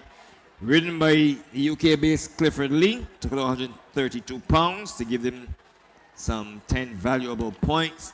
Third went to horse number 5, Moringo, owned by Melrose Racing. So effectively, he won 3 in here for Melrose Racing. And trainer Robert Pierce. Ricky Walker was aboard, 121 pounds. And Moringo is an 8-year-old bear horse by American Dance out of Constant Girl. While finishing 4th was none other than horse number 5. Actually, not number 5. Number 6. Let's get it right.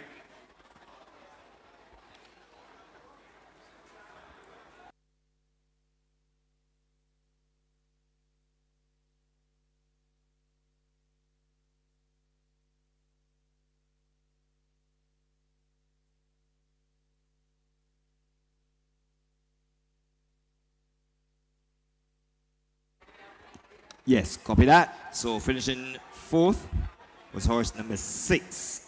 So I got it right.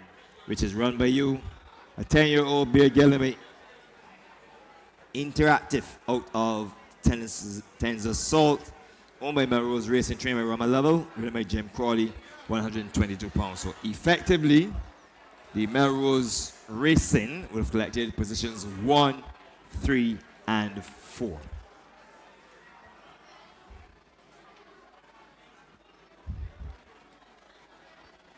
Final time, 1:06 and 3/5.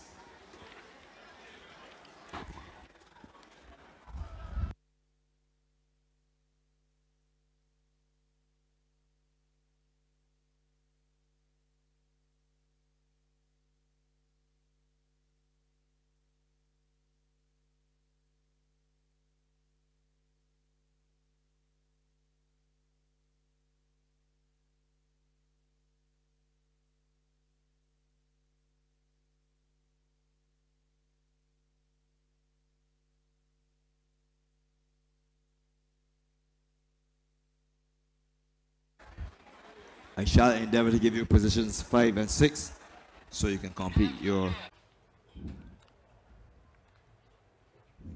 Start of it, so someone said, and they're racing, and Donna's True Bling is the first to show. Coming across from the outside, Marengo between horses is the Spoiled Child. Then there's Run By You, Cabalito, and the last one is Priceless. As they round the far turn, they've got 4 furlongs to go, and it's Donna's True Bling in front by a length and a half. On the outside, Marengo. Between these is the Spoiled Child. Run By You, waiting to pounce. Caballito is next. And Priceless still has all to pass. After opening quarter of 25 and 1, they head towards the quarter pole.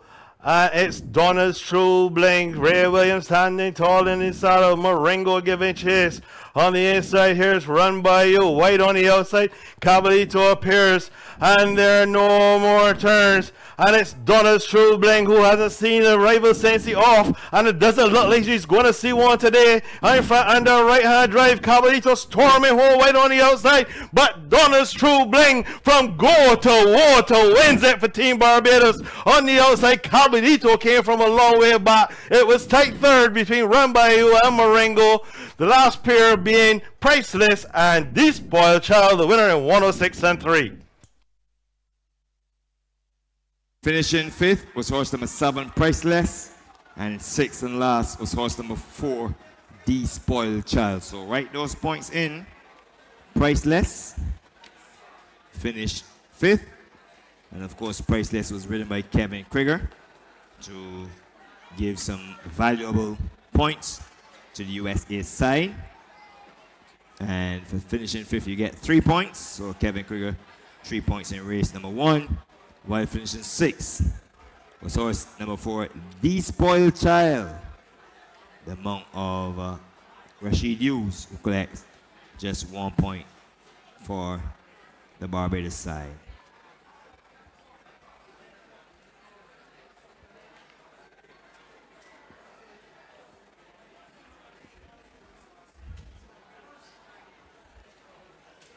So, following the run of race 1, it's pretty close.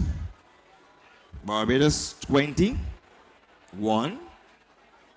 The international riders, they've amassed 20 points. So what a way to start the championships.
So, with race number 5 out of the way and having been declared official, we now look forward to race number 6, the second leg of the International Jockeys Challenge. I have a special presentation coming up. Very, very special. So I am going to ask kindly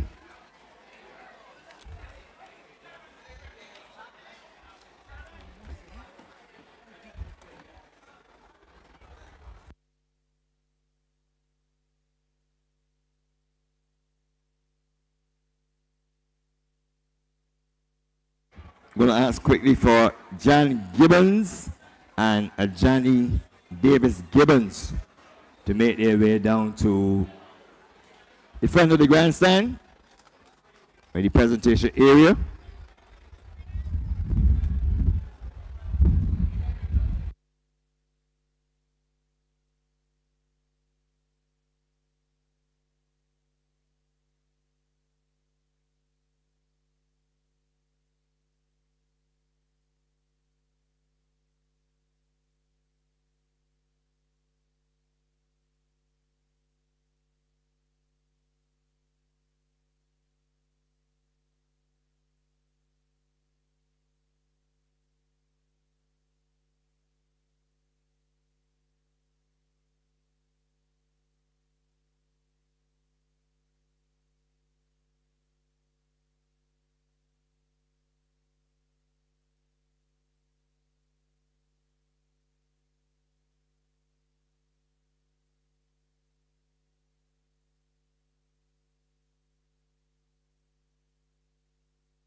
So, Mohammed, I'm going to ask that Juan Gibson, as in Juan, pronounced one in Spanish, and Johnny Davis Gibson.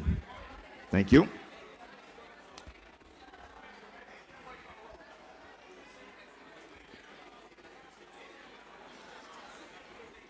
Ladies and gentlemen, I want to garner your attention to the finish line,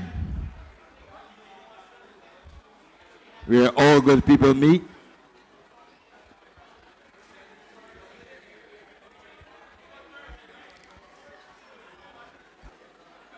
Now, we're just about ready. Downstairs,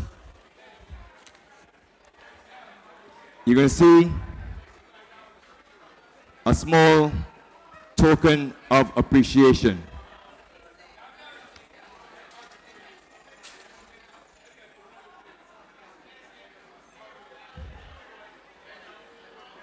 There is John Gibson and Johnny Davis Gibbons, correct. And downstairs in the middle is Jockey Rashid Hughes. I want your attention for 1 minute.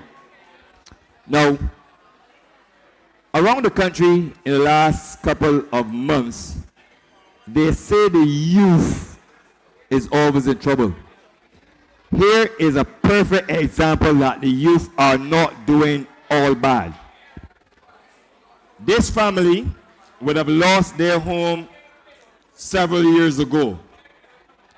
And for the last several years when they lost their home, Jockey Rashid Hughes, a 6-time champion jockey of Barbados, took the responsibility on his shoulder to personally help this family of Juan Gibbons and Johnny Davis Gibbons to get back on their feet. As a young man, a 6-time champion jockey, he went beyond the borders. He didn't have to do it, but he did it. Now, having gotten back on their feet, and most of us don't know what it is to lose a home. Everything go up in smoke. And here's a young man, less than 30 years, and he committed to making sure this family got back on their feet. Well, today, as Barbados celebrates 58 years of independence, my personal hero is Rashid Hughes. Having helped this family,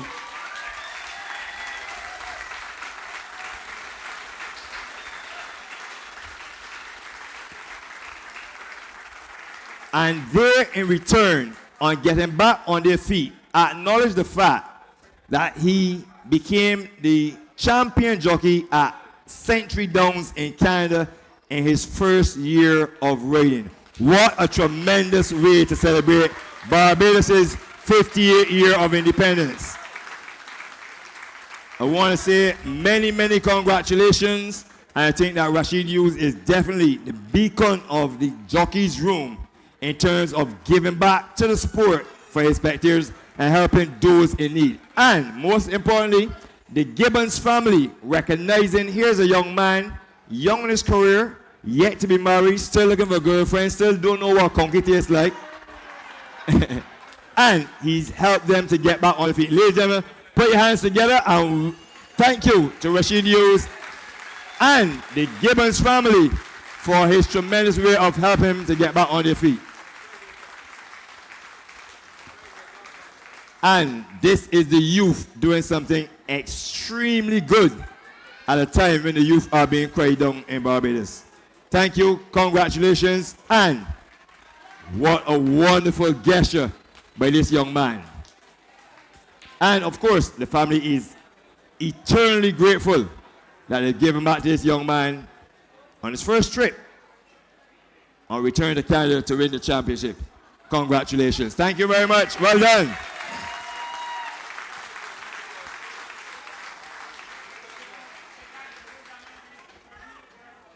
We're just about 13 minutes on the clock from the run of the afternoon 6 race. Following the run of this race, we will have the birthday celebrations.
And the horses have begun to be acquainted with their riders for the second Jockey's Challenge race of the afternoon. Race number 6 is the Mega 6 Jockey Challenge Trophy Handicap, going a distance of 1,570 meters.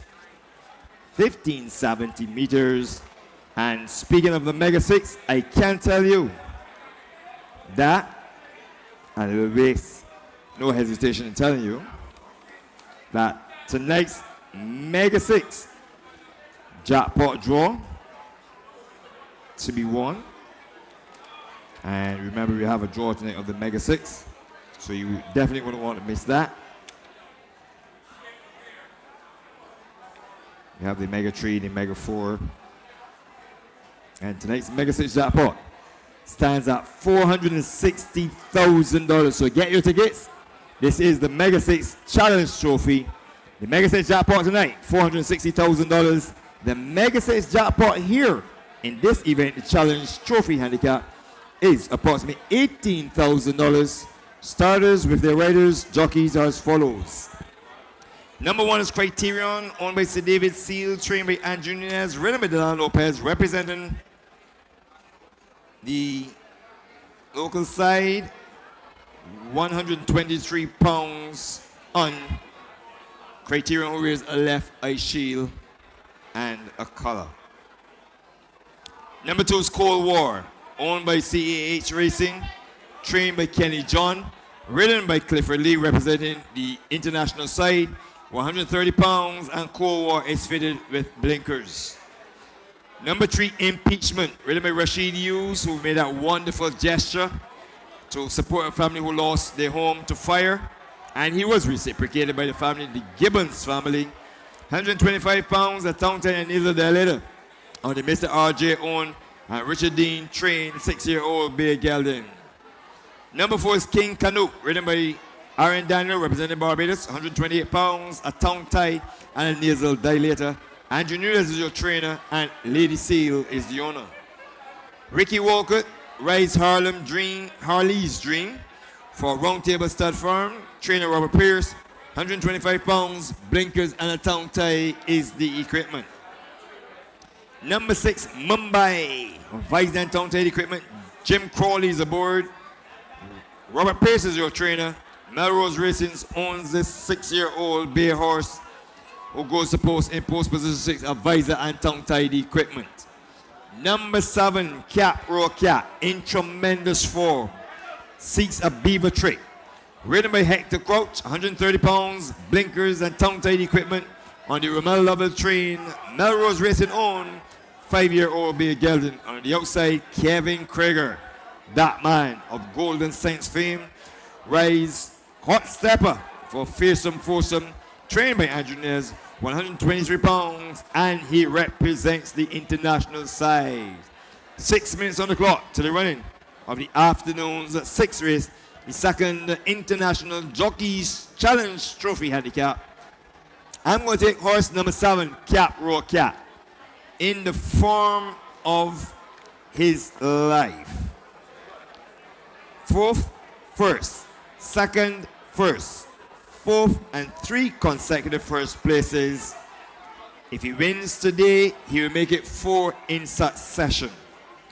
The weight of 130 pounds should not create a problem, since he's won with 125 pounds, and his second last victory came with 128 pounds when going 1,800 meters. That's my winner for Melrose Racing and Roma Lovell and jockey Hector Crouch. On my second line, we'll take horse number 8. This is Hot Stepper, second in the Barbados Derby a year ago, and coming back after a little bit of a layoff, having run a sprint race last race, they were finishing 3rd. Form doesn't look very inspiring, but having finished 2nd in the Barbados Derby, she has to be a major factor. She is ridden by Kevin Krieger, which means I'm favoring the international side here, 5-1 in the betting. On my third line is a Super Fighter event. I'm taking horse number 6, Mumbai, ridden by the captain Jim Crawley. Will relish this distance. For trainer Robert Pierce of 1,570 meters, a rating of 53. Form is decent. Second, fifth, fifth, second, first, fifth, fifth, second. And if you check the form pattern, second, fifth, fifth, first, fifth, fifth, second. So definitely a first is on the card, but I am throwing this one in on my third line. To round up my superfecta, I'm going to take horse number 2, Cold War. We already had an upset at 10-1 in War Party. Cold War here from that same barn. Form has been modest. 6-6, 3rd, 5th, 10th, 6th, and 7th. 130 is the weight, the question mark. And the form is really not good. David Lee will be asked to create something of a Herculean act at the decent price of 3-1. You judge the adjudication for the best turned out horse in race number 6 goes to horse number 8, Hot Stepper, owned by Fearsome Foursome, trained by engineers Renee Kevin Krager, presently on the board at 5-1. The second Jockey's Challenge race. The scorecard at the end of race number 1, the international side there would have amassed some 20 points. And of course, on the 58th year of independence, Barbados is out front by 1 point on 21 points. 2 minutes on the clock to race number 6. The guys goes to the skies.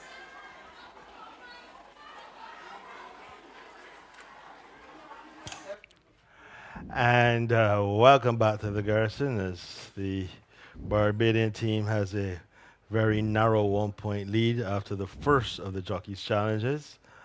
They lead 21-20. And here we are for the second race of the challenge, race number 6. And Philip has all the latest odds for you. Thank you very much, Dean. Number 1 is Criterion. This is the mount of Delano Lopez. Takes 124 pounds to post in the betting at 18-1. Number 1, Criterion. D. Lopez rates 1, 2, 4. Number 2 is Cold War. This is the mount of Clifford Lee. He takes 130 pounds to post in the betting at 3-1. Number 2, Cold War. C. Lee rating 130. Over to page to number 3. This is Impeachment. Rashid Hughes is your rider. 125 pounds is the weight he takes to post this afternoon. And Impeachment is in the betting at 4-1. Number 3, Impeachment. R. Hughes rating 125. Number 4 is King Canute. Aaron Daniel is your rider. 128 pounds is the weight he takes to post this afternoon. And King Canute is in the betting at 5-1. Number 4, King Canute. A. Daniel rides 128. Number 5 is Harley's Dream. Ricky Walcott is astride. 125 pounds is the weight. And Harley's Dream is an outsider in the betting at 23-1. Number 5, Harley's Dream. Ricky Walcott rating 125. On to number 6 is Mumbai. In the betting at 9-2, Jim Crowley is your rider. 132 pounds is the weight he takes to post this afternoon. Number 6, Mumbai. J. Crowley rides 132. Number 7. Yes. Philip. Yes, please, Linda, go right ahead. If I can intercept your attention, please. Horse number 6, Mumbai, has been withdrawn by the stewards on the advice of the vet. In this race, horse number 6, race 6, Mumbai, has been withdrawn by the stewards on the advice of the vet. I was watching down there and I could see Dr. Trevor King having a word with Jim Crowley and taking a long look at Mumbai. So that really didn't come as a surprise to us up here. And Jim Crowley has unsaddled and dismounted. So it's one less in here for the international team. 2 more to give the race in public, Dean. And Philip, you can just continue with the odds. All right, thank you. Number 7 is Capro Cat. This is the mount of Hector Crouch. He takes 130 pounds to post, and Capro Cat is your favorite in the betting at 8 to 5. Number 7, Capro Cat. H Crouch rates 130. And rounding out the field is number 8, Hot Stepper. This is the mount of Kevin Krieger. He takes 125 pounds to post, and in the betting at 5 to 1. Number 8, Hot Stepper. K. Krieger rides 1, 2, 4. Ladies and gentlemen, those are your runners, weights, and riders for race number 6 on today's card. The Mega 6 Jockey Challenge Trophy Handicap, going a distance of 1570 meters or 7.8 furlongs. We see the horses are going behind. Obviously, we were just told that number 6 Mumbai has been a late scratch. And the next voice you will hear is none other than Dr. Dean. Thank you, Philip. Well, the loading process well in advance. Criterion being the last to go behind. In the colors of Sir David Seal.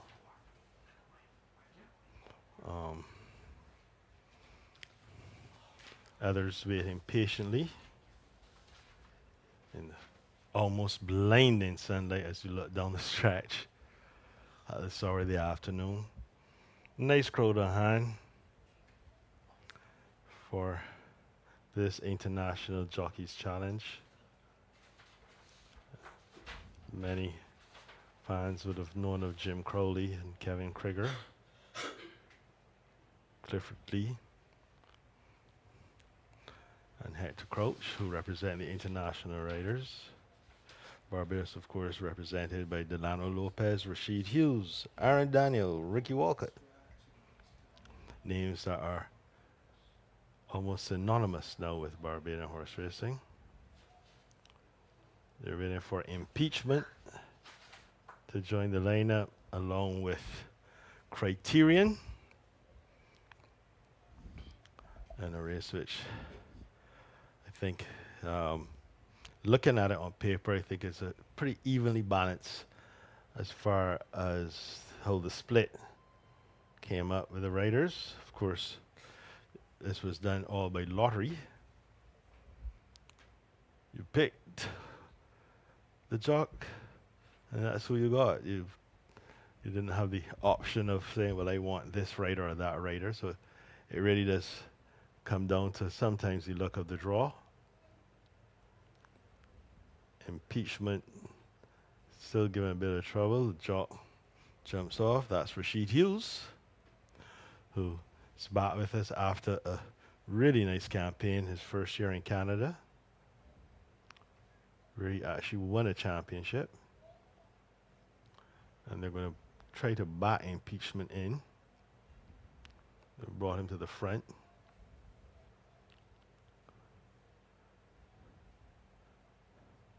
And he is just being ornery about the whole process.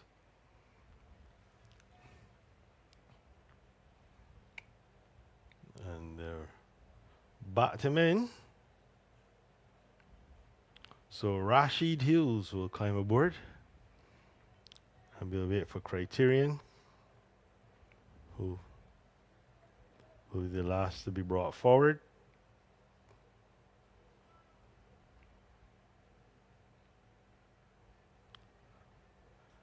And looks like he's in.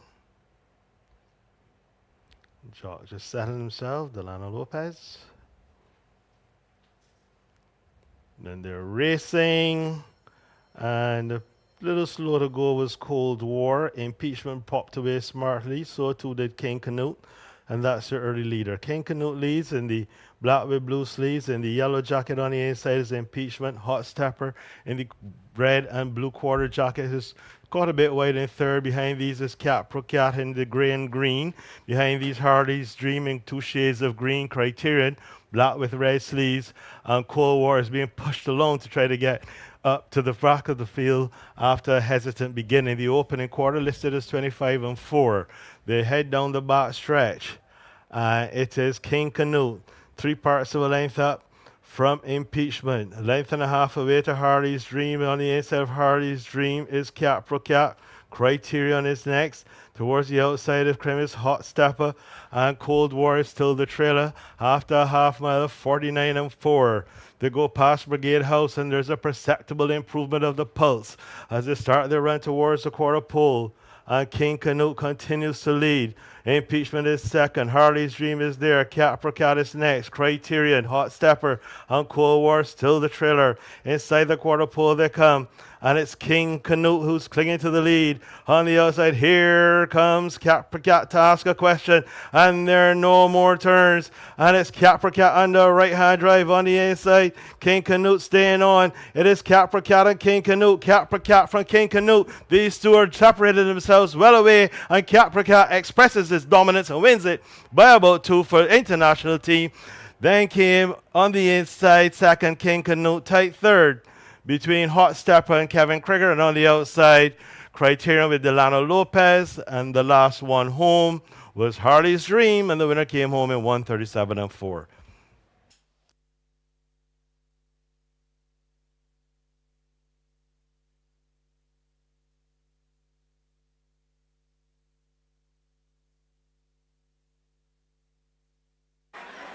Final time on the board, 137-4 fifths for the running of the Mega 6 Jockey Challenge Trophy Handicap, the second race of the series. As we await the unofficial results to be posted on the board, here they come. 7, 4, 1, and 8. So victory there to horse number 7, Cap Row Cat. And the international sides draw this event with Hector Crouch, the winning jockey. Finishing second was horse number 4. This is King Canute, ridden by Aaron Daniels to give some valuable points to the Barbados side. Third went to horse number 1, Criterion, with Delano Lopez in the irons, also representing Barbados. While finishing fourth was horse number 8, Hot Stepper, with Kevin Krieger up to give fourth position to Side U International. 7-4, 1 and 8, 137-4. The running of the double draw instant win jockey challenge trophy handicap.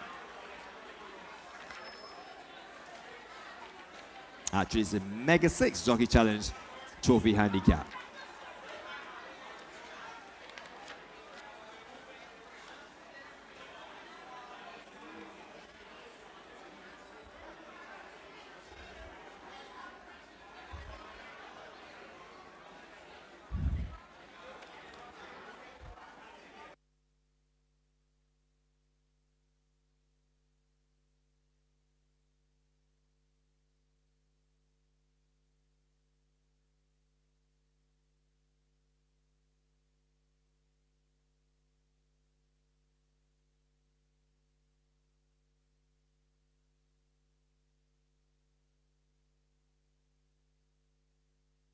Your attention.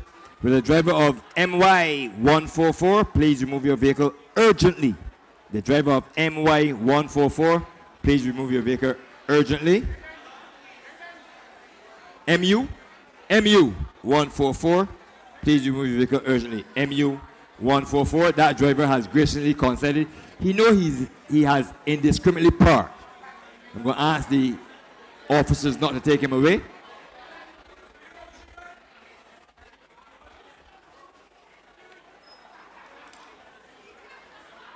Looking downstairs, another win here for the most honorable Mr. Peter Odell on this Barbados' 58th year of independence as horse number 7, Cap Row Cat, makes it 4 wins in succession, and jockey Hector Crouch gets his first victory in Barbados.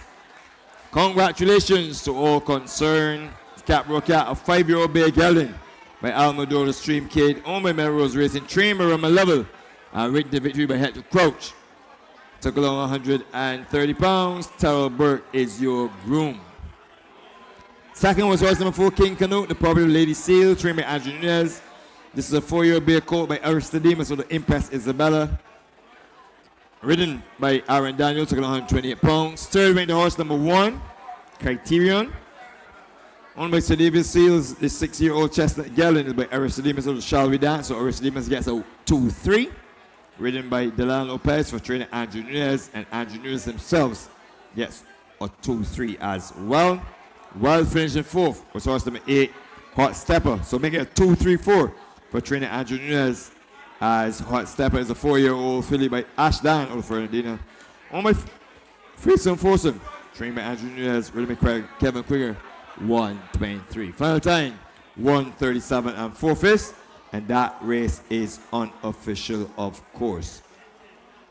Up next is a third Jockey's Challenge race, and that happens to be the Scratch and Win Jockey Challenge Trophy Handicap, going 1,570 meters. We will have the niceness associated with Barbados racing. We will celebrate your birthdays, etc. momentarily.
Just settling himself, Delano Lopez.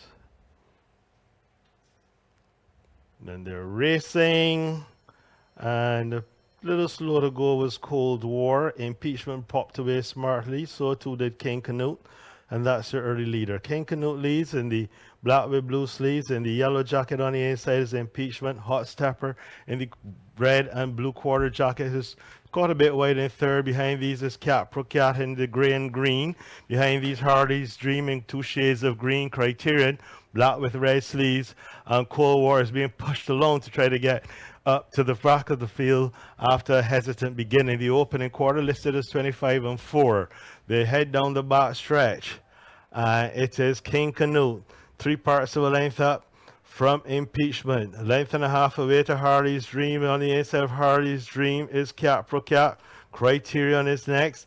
Towards the outside of Crim is Hot Stepper, and Cold War is still the trailer. After a half mile, 49 and 4. They go past Brigade House, and there's a perceptible improvement of the pulse as they start their run towards the quarter pole. And King Canute continues to lead. Impeachment is second. Harley's Dream is there. Cat Pro Cat is next. Criterion, Hot Stepper, and Cold War still the trailer. Inside the quarter pole they come. And it's King Canute who's clinging to the lead. On the outside, here comes Cat Pro Cat to ask a question. And there are no more turns. And it's Cat Pro Cat on the right-hand drive on the inside. King Canute staying on. It is Cat Pro Cat and King Canute. Cat Pro Cat from King Canute. These two are separated themselves well away. And Cat Pro Cat expresses his dominance and wins it by about 2 for international team. Then came on the inside, second King Canute, tight third between Hot Stepper and Kevin Krieger, and on the outside, Criterion with Delano Lopez, and the last one home was Harley's Dream, and the winner came home in 1:37 and 4.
It's that time of the afternoon, that time of the year, as Barbados celebrates 58 years of independence, with race number 6 being declared official, 7, 4, 1, and 8. Celebrate birthdays this week, last week, this month, next month, the month of Christmas. On the 22nd of November, apprentice jockey J.R. Holder celebrated his birthday along with trainer Edward Walker Jr. They will celebrate their birthday on the 22nd. On Tuesday, the 24th, trainer William Clark celebrated another birthday. Trainer William Clark on Tuesday 24th. Wednesday the 25th was the birthday of trainer Andrew Busher Nunez, our defending champion trainer for 2023. Trainer Andrew Busher Nunez. Saturday, which is today, Ray Williams is already in celebratory mood, having won 2 races on the card. 2 races on the card, including the Jockeys Championship, so he's having a phenomenal day on his birthday today, November 30th. And Kieran Phillips, the exercise lad, also celebrates his birthday, along with Rashawn Brewster. Rashawn Brewster celebrates his birthday today as well, young jock from the Springhead Stables. And coming up during the week, on the 3rd of December, Serena Aline. She celebrates her birthday, and of course she will celebrate today when Valiant won in the colors of co-owner, her dad. And how old is your wife, Wendy's? Yes, so Wendy also celebrates her birthday. She's at work, but she's watching the stream. I want to wish her a very happy birthday. Those of you who are visiting and celebrating a birthday today, you also want to extend to you a happy birthday. If you're celebrating good exams results, also, congratulations to you. And anything that you're celebrating, a wedding anniversary, many, many congratulations. Egan?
And down there you can see those English visitors celebrating that young man's 75th birthday. And it's good that he can celebrate it with Barbados, who celebrated 58 years of independence. He didn't do a jig for his birthday, but we want to wish you a very, very happy birthday as he celebrates. He looks like 75 bordering 69. And many, many congratulations to you on many, many birthdays. Good that you can share it with us here in Barbados.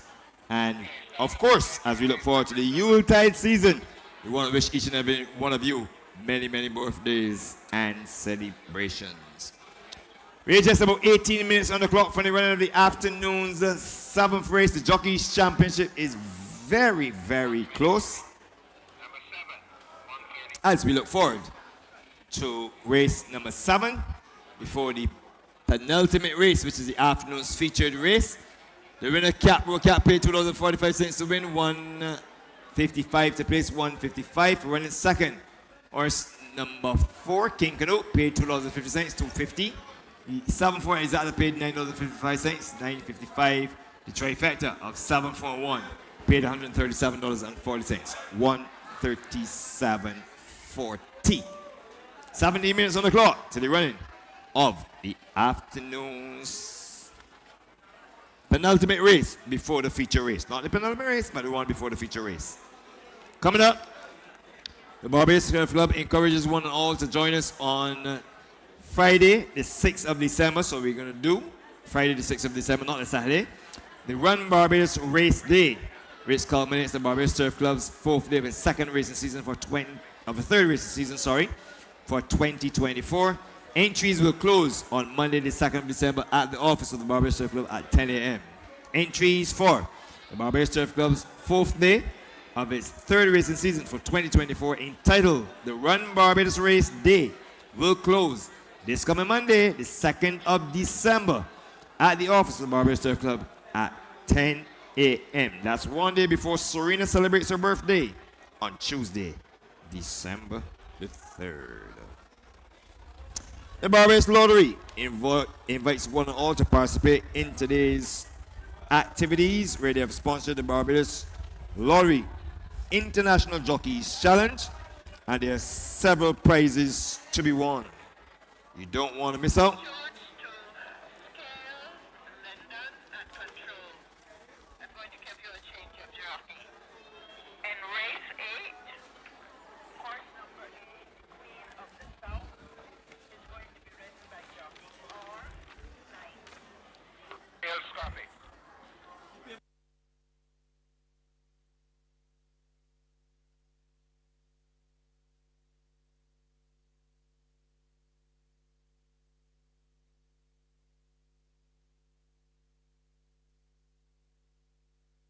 Your attention in the afternoon's featured race, race number 8.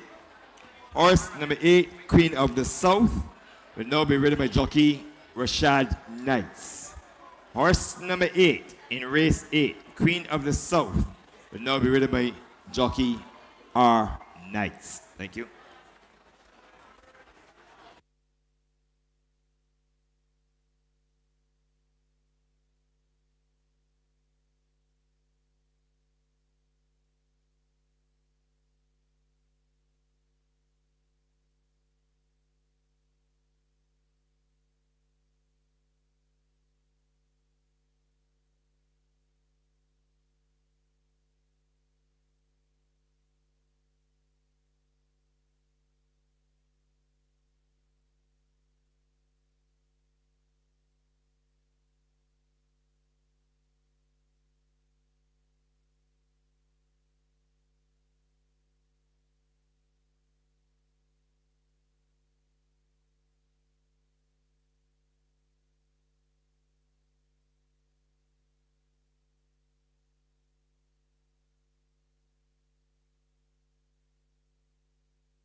Your attention, this is an urgent page for Trainer Robert Pierce. You are asked to report to the stewards. Trainer Robert Pierce, you are asked to report to the stewards. Thank you. Did you copy?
We are on to the afternoon's 7th race, the Scratch and Win Jockey Challenge Trophy Handicap. See, third race in this series. Before I go into this race, let me give you the parry dividends for race number 6.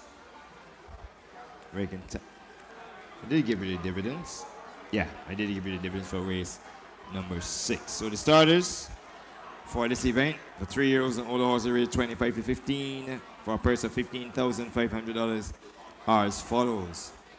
Number 1 is Riddick, ridden by Antonio Bishop, 124 pounds is the weight, owned by Mr. Northcote and trained by Kenny John. Number 3 is Prominent, ridden by Ricky Walcott, 121 pounds. The equipment used is a tongue tight, made at 122. All weights have gone up 1 pound. Prominent is owned by Rico Meredith and trained by Richard Dean and wears a tongue tie. Carnival Kid in his horse number 4, Jim Crawley is aboard for Mr. Mark Goodrich. This combination has already won today. Ramal Lovell is your trainer, and Carnival Kidden wears a tongue tie and cheap pieces. Number 5 is Vita Rosa, ridden by Ray Williams, already a dual winner on the card. Trained by Ramal Lovell, 127 pounds is the weight, and Vita Rosa is fitted with a tongue tie and a nasal dilator. Number 6, Storm Force, owned by Sir David Seal, trained by Stephen Bino, ridden by Devontae Prescott, 123 pounds on the number 6, Storm Force. Social Distance is the winner last time out, 132 pounds today. Rashid Hughes takes over, 132. Lady Seal is the owner of Social Distance, and Richard Dean is your trainer. Number 8, Temple Dancer, blinking the tongue tie, his equipment, ridden by Demario Bino, 122 pounds is the weight, owned and trained by Mr. Sean Hall. In at 130 pounds is a Steve Samaru owned Caribbean Kitten, horse number 9, fitted with a visor and a tongue tie. Hector Crouch is the rider, having won on the card already, and William Clark is your trainer. Number 10, Super Heights, a tongue tie is the equipment that he will wear. Kevin Krieger is in the irons, 132 pounds is the weight, and at 12 years old, he is owned by Kashawn Greenidge and Remar Simmons, trained by Victor Cheeseman. Number 11, Gabby's Girl, goes to post with 129 pounds, and Clifford Lee in the irons for Sir David Seal and trainer Stephen Bino. The equipment to be used will be blinkers.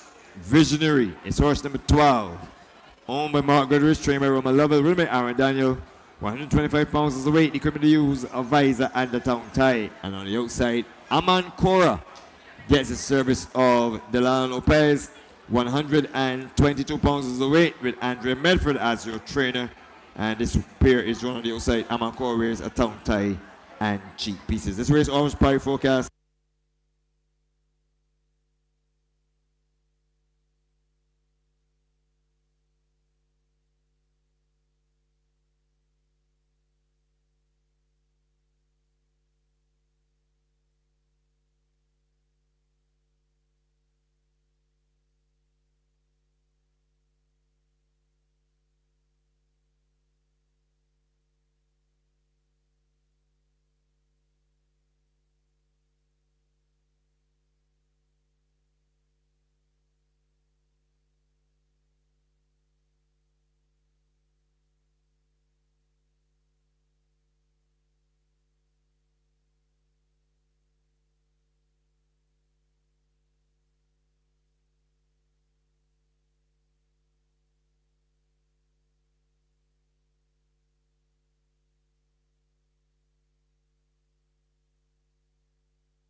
This race will offer parry, forecast trifecta. It's the third leg of the late pick 4 and the fourth leg of the Barbados Lottery, Soca 6. I'm going to take a win here for horse number 7. Actually, that is horse number 7, Social Distance. Rashid Hughes in the irons, present your 9 to 5 favorite, won last race day at a handsome odds of 10 to 1. Rashid Hughes is the jockey aboard today, replacing Devontae Abraham, was unable to retain the right, having not made the Barbados 6 for this event. And I'm going for a win here for Lady Seal and trainer Richard Dean. And he is more comfortable at 1570 meters. 1570 meters and not 1100 meters, which is where he would have won at last start. So my winner is going to be horse number 7, Social Distance. On my second line was the horse number 10, Super Heights. At 12 years old, Super Heights is way better than this crowd. Age is just a number. 7-2 in the betting. He has traversed the savannah with this kind of a weight, so it should not be a problem to him, as opposed to others who will have problems getting the trip with this weight.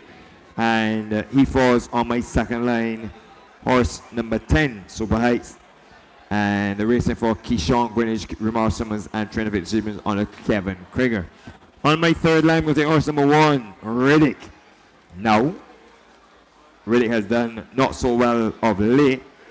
3rd, 6th, 9th, 8th, 6th, 3rd, and 8th. And at 123 pounds, 124 pounds, Anthony Bishop in the irons. I expect this one to come running at the end, providing that he comes up the gates with these horses and fill that 3rd slot. To round number 4, I'm going to take horse number 11, Yabby's Girl, the mount of Clifford Lee for Sir David Seal, and trainer none other than Stephen Bino. I'm going in the 7th race. 7, 10, 1, and 11, the penultimate race of the Jockeys Challenge. And I shall endeavor to give you an update with 1 minute on the clock. The horses are arriving at the start. And just let me tell you that finishing 6th in race number 6 was horse number 2, Cold War. So you can write your points in. And of course, Cold War in race number 6 was ridden by none other than Clifford Lee. So 6th position in race number 2 goes to Clifford Lee. So he would draw 5th, sorry. He would draw some 3 points for the English side. And finishing 6th was horse number 5, Harley's Dream, which was ridden by Ricky Walker, the Barbados captain, collecting just 1 point. So the horses are down to start for the afternoon 7th, the 3rd in the International Jockeys Challenge. I'm going to throw it up to the guys. Close to the skies.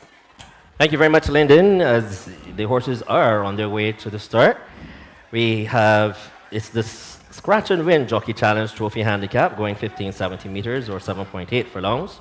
And Philip, you have the starters, weights, jockeys, and their odds. Thank you very much, Neil.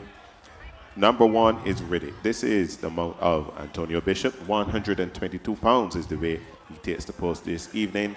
And Riddick is in the betting at 18-1. 21-1 on number 3 as we click over the page. Yes, please. Go ahead. Go ahead, Lyndon. We can hear you clearly.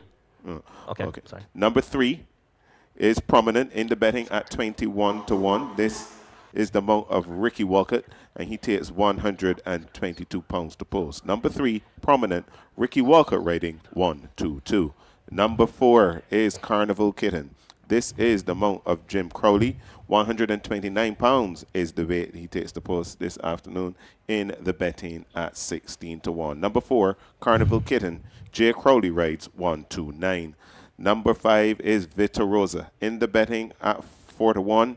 Ray Williams has the leg up this afternoon. He also takes 129 pounds to post.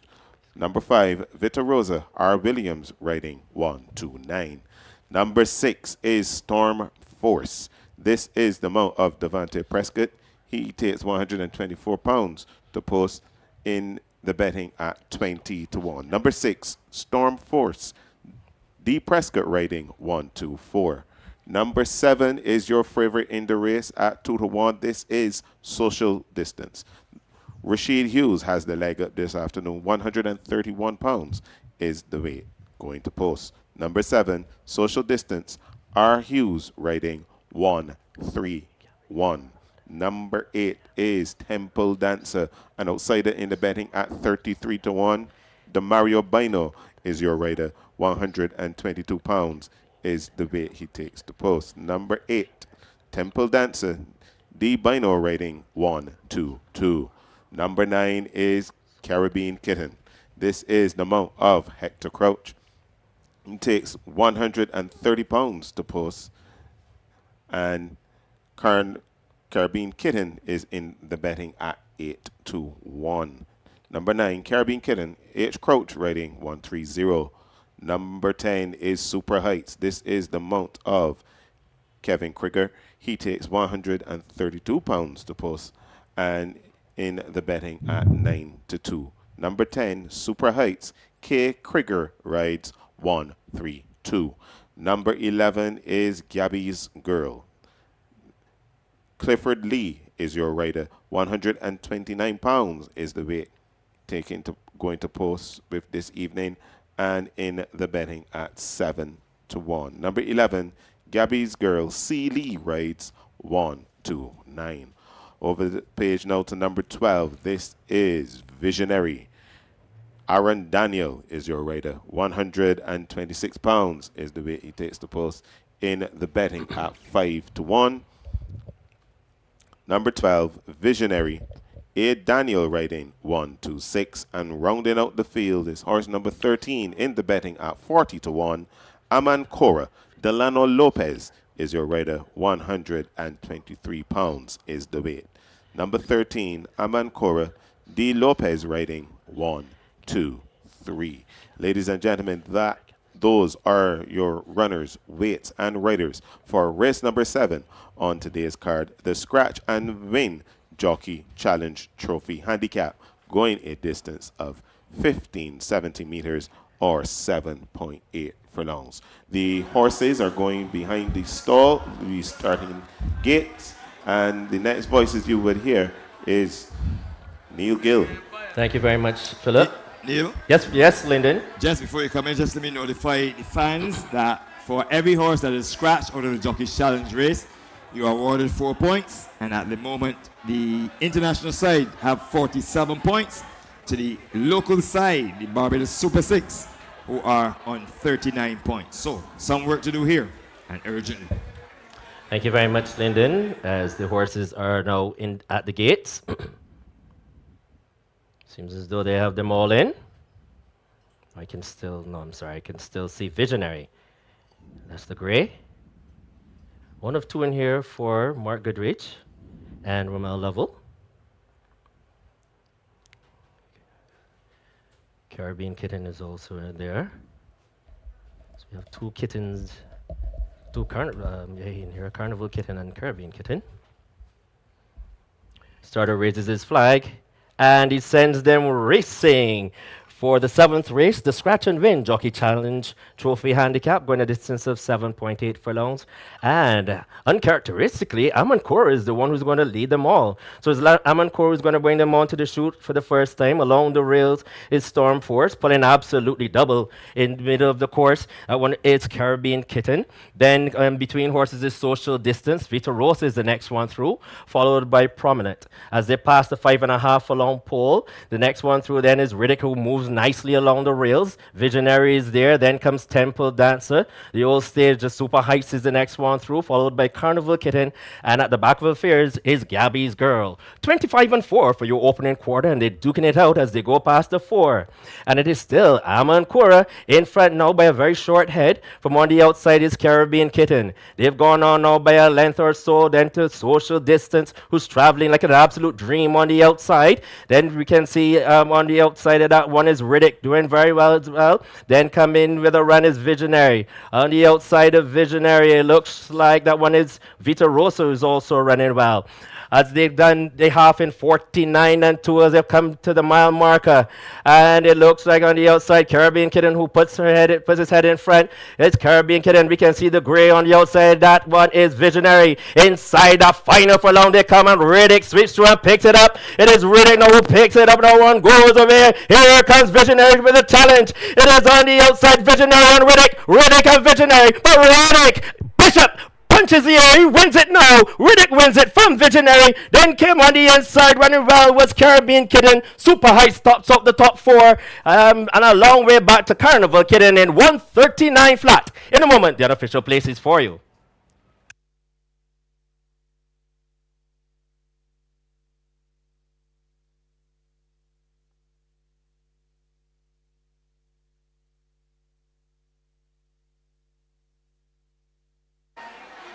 Minute time, 139 flat for the 3rd International Jockey Challenge race.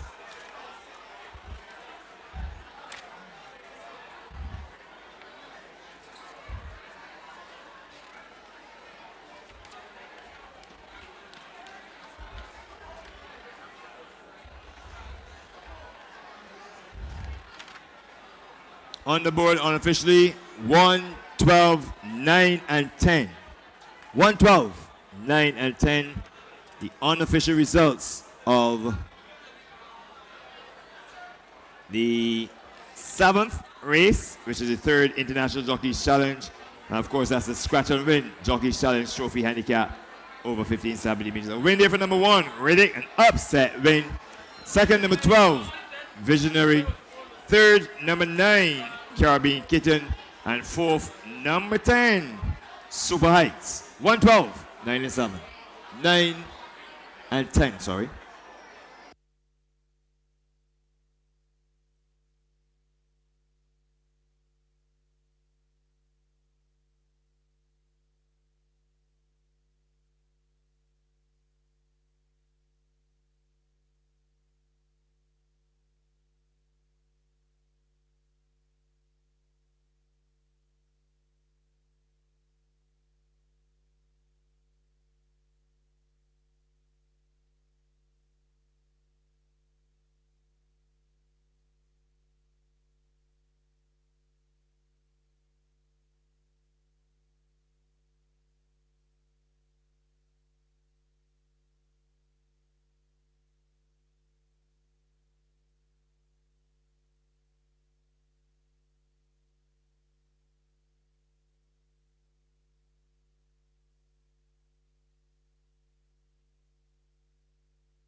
Here is the winner, being led in by the connections. Many, many congratulations to the winning connections of horse number 1. This is Riddick, being led in by Mr. Calvin Baffett and Sir Charlie Griffith on this Barbados' 50th year of independence. The winning jockey is Antonio Bishop, and he rides to victory Riddick, who is winning for the 6th time. This is a 10-year-old chestnut horse by War Crime out of Midnight Blue. Owned by Mr. Northcote, trained by Kenny John, and ridden by Antonio Bishop. The groom is Jason Mears. Second went to horse number 12. That is none other than Visionary. An 8-year-old grey roan horse by He's Had Enough out of Lindsay Star, owned by Mark Goodrich, trained by Roma Lover, ridden by Aaron Daniel, 125. Third, 126, sorry. Third went to horse number 9, Caribbean Kitten, owned by Mr. Steve Samru. This is a 4-year-old colt by Derby Kitten Lindsay Star. So a 2-3 in here for Lindsay Star the Mare. Ready to head the crouch for trainer William Clark, 129. While finishing fourth was horse number 10, Super Heights, owned by Keshawn Greenidge and Ramar Simmons. This is a 12-year-old big gelding by Super Jabla, or the Career Star, trained by Victor Cheeseman, and ridden by Kevin Krieger, 131. 112, 9 and 10 in a final time of 139 flat. Of course, that information is all unofficial for the running of the Scratch and Win Jockey Challenge Trophy Handicap. Up next is the afternoon's featured event. It's the Barbados Thoroughbred Breeders Association Barbados Lottery Breeders Classic Trophy. It's a grade 1 event going 1,800 meters for the best Barbados bred trio and older horses in the country. Post time is 4:55, and I am fairly well aware that we've passed that time, but maybe another 15 minutes or so, we'll have the running of the afternoon's featured event.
Race number 8 has been declared official. Race number 8 is now official.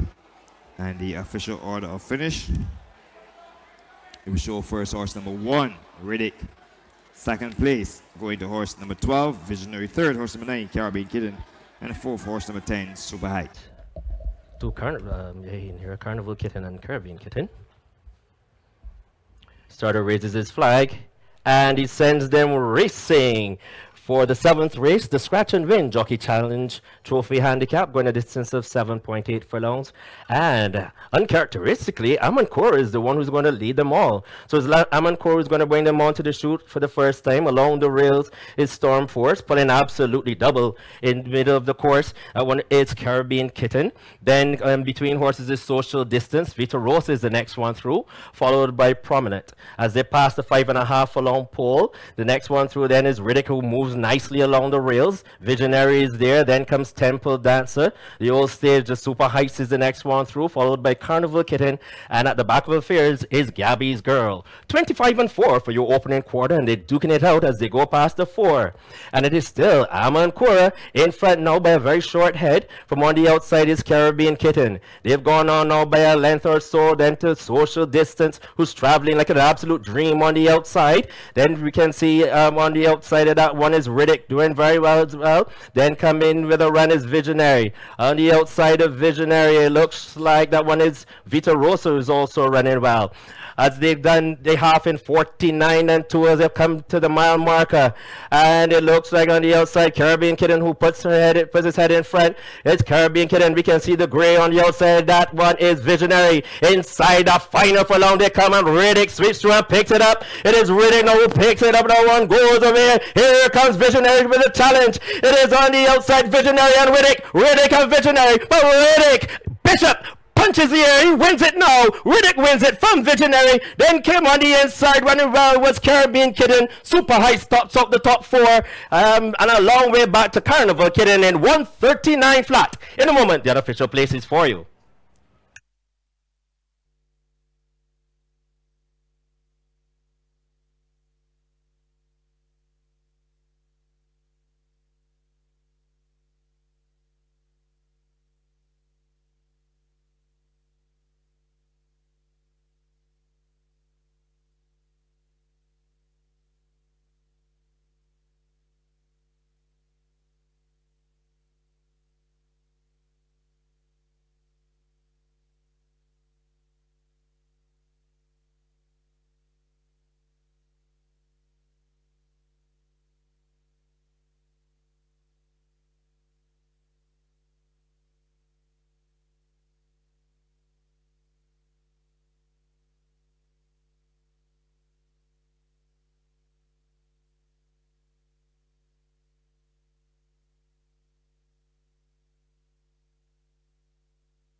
Well, as the horses make their way to the parade ring for the afternoon's featured event, race number 8, we give you a point standings in the Jockey's Challenge. This is not a Jockey's Challenge race coming up. Having garnered 29 points from race number 3, the Barbados side has now gone into a healthy lead. They lead by some 68 to 59. 68 to 59, where the visitors, the international side, would have only mustered 12 points from race number 3. So, with 1 to go, that's a nightcap. And the deficit is some 9 points. It is still anybody's race or anybody's title, but Barbados are in the ascendancy.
We're on to the afternoon's featured event.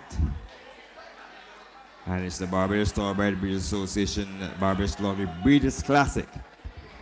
A grade 1 event going a distance of 1,800 meters. Before you do that, just let me give you the payments for race number 7, if they can suffice. You know, horse number 1, Riddick paid $11.20 to win, $3.30 to place. 11.20 and 3.30 on number 1 Riddick. For running second, horse number 12, Visionary paid $2.20, 2.20. While third was horse number 9, who returned $3.80. Of course, horse number 9 was none other than Caribbean Kitten. The forecast combination of 1 and 12 paid $73.35, 73.35. The trifecta of 1, 12, and 9 paid $1,010.70. $1,010.70. The superfecta for race number 7 was not won, and it stands at $1,821.80. $1,821.20 gone a begging, or basically a carry over. We're upon the afternoon's featured event. 1,800 meters for the best Barbados bred trio and older horses going 9 furlongs for a purse of $30,000 plus some, go ahead, $16,500. Go ahead, Kevin, making it $46,500. Horse number 2, Hurricane, has been adjudicated the best turned out horse in race number 8. Number 1 is Aries, just come into your picture. Owned by Margot Atkinson, trained by Kenny John, who's already won 2 on the card. Ridden by Dylan Lopez, 128 pounds, and Aries is fitted with a tongue tie. In 22 starts, he's been victorious 5 occasions, 5 seconds, and 6 third place finishes. Number 2, the best turned out horse, Hurricane, the Triple Crown winner of 2 years ago. Owned by Mrs. Gay Smith, trained by Elwood Walker Jr., ridden by Anthony Bishop, 128 pounds, and Hurricane goes to post with a tongue tie and a record of 10 starts, 6 victories, 2 seconds, and 1 third place finish. Number 3, Mikal, in the colors of Round Table Stud Farm, owned by Robert Pierce, owned by Round Table Stud Farm, trained by Robert Pierce, ridden by Delano Lopez, 123 pounds, the equipment to use a tongue tie. She started 34 times, 8 victories, 3 seconds, and 9 third place finishes. Now exiting the parade ring is horse number 7. This is Delicious Angel, owned by David Abraham, trained by Ramel Lovell, ridden by Rashid Hughes, 116 pounds is the weight, and she carries a tongue tie, having started 7 times, 2 victories, 2 seconds, and 1 third place finish. Right behind her is Queen of the South, now to be ridden by Rashad Knights, 116 pounds, and nasal dilated equipment owned by Sar Racing, trained by Andrew Nunez, and rearing a nasal dilator. We can continue and find horse number 9, Undisputed. The Tanglewood Stakes and Trophy winner, owned by Fearsome Foursome, trained by Andrew Nunez, ridden by Ray Williams, who seeks a treble, 128 pounds on Undisputed. Those that we've missed out, we can go back and pick up horse number 4, Papillon. Just come into your picture. This is this year's Derby winner, owned by Melrose Racing, looking for the treble. Melrose Racing at trainer Roma Perkins Level. Ridden by Ricky Walker, 116 pounds, a tongue tie and cheek pieces. Number 5, Heroes Day, tongue tie and nasal dilated equipment. Shane Cullimore's aboard for John Mark Cozier, who is the trainer, and this one is owned by Bills Inc. And round out this field, the informed Phil Moores goes after a hat trick, owned by Mr. RJ and Mrs. Angela Simpson, trained by John Simpson. Aaron Daniels in the board, 128 pounds is the weight. And Phil Moores has started 67 times, 13 victories, 14 seconds, and 8 thirds.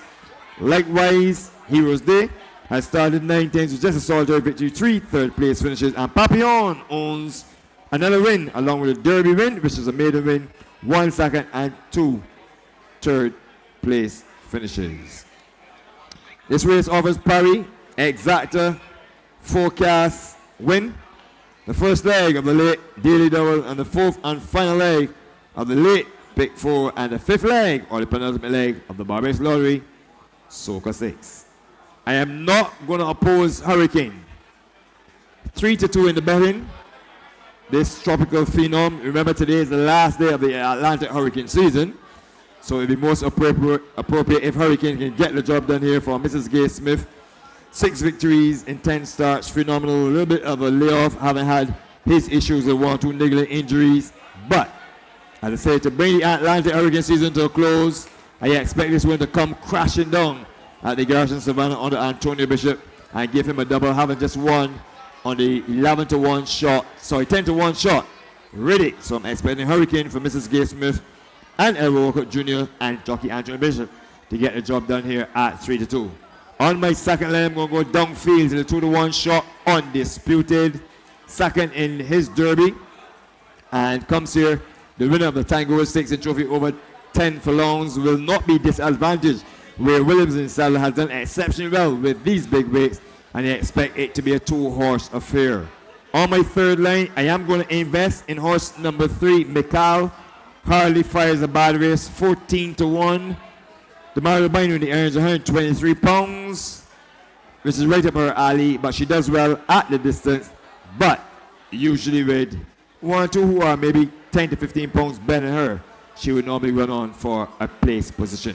To round out my 4, I'm going to take Delicious Angel, who I think is the better of the 3 who entered from this year's Derby, going the extended trip of 1,800 meters, having finished second in the Barbados Derby, to Papillon, who has not raced. So Papillon comes into the race a fresh horse with no excuses. They are all stepping up in Delicious Angel, Papillon, and Queen of the South. I'm taking Delicious Angel for David Abraham and Roma Lovell on my 3rd line with Jockey Rashid Hughes, who's still seeking a win on the card. I'm not going past the Hurricane, as this phenom has the Garrison all lined up. And just coming a little late, it was scheduled to hit landfall around 4:55 in the afternoon. And as we know, hover around 5:37. So just tall in the Atlantic Ocean. And we'll see if Hurricane can deliver the business and close out the Atlantic Hurricane season for 2024. I'm going 2, 9, 3, and 7. 4 minutes on the clock. The guys close to the skies.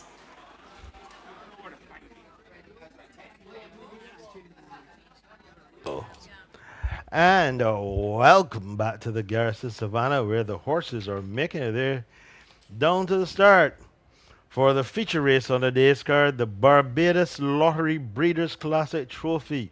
Grade 1 for Barbadian brides over 1,800 meters or 9 furlongs. We've got 2 Derby winners in here. And to give you the latest odds, I'm joined by Philip. Thank you very much, Dean. Number 1 is Aries. This is the mount of Delano Lopez. He takes 128 pounds to post in the betting at 16 to 1. 8 to 5 on number 2. This is Hurricane.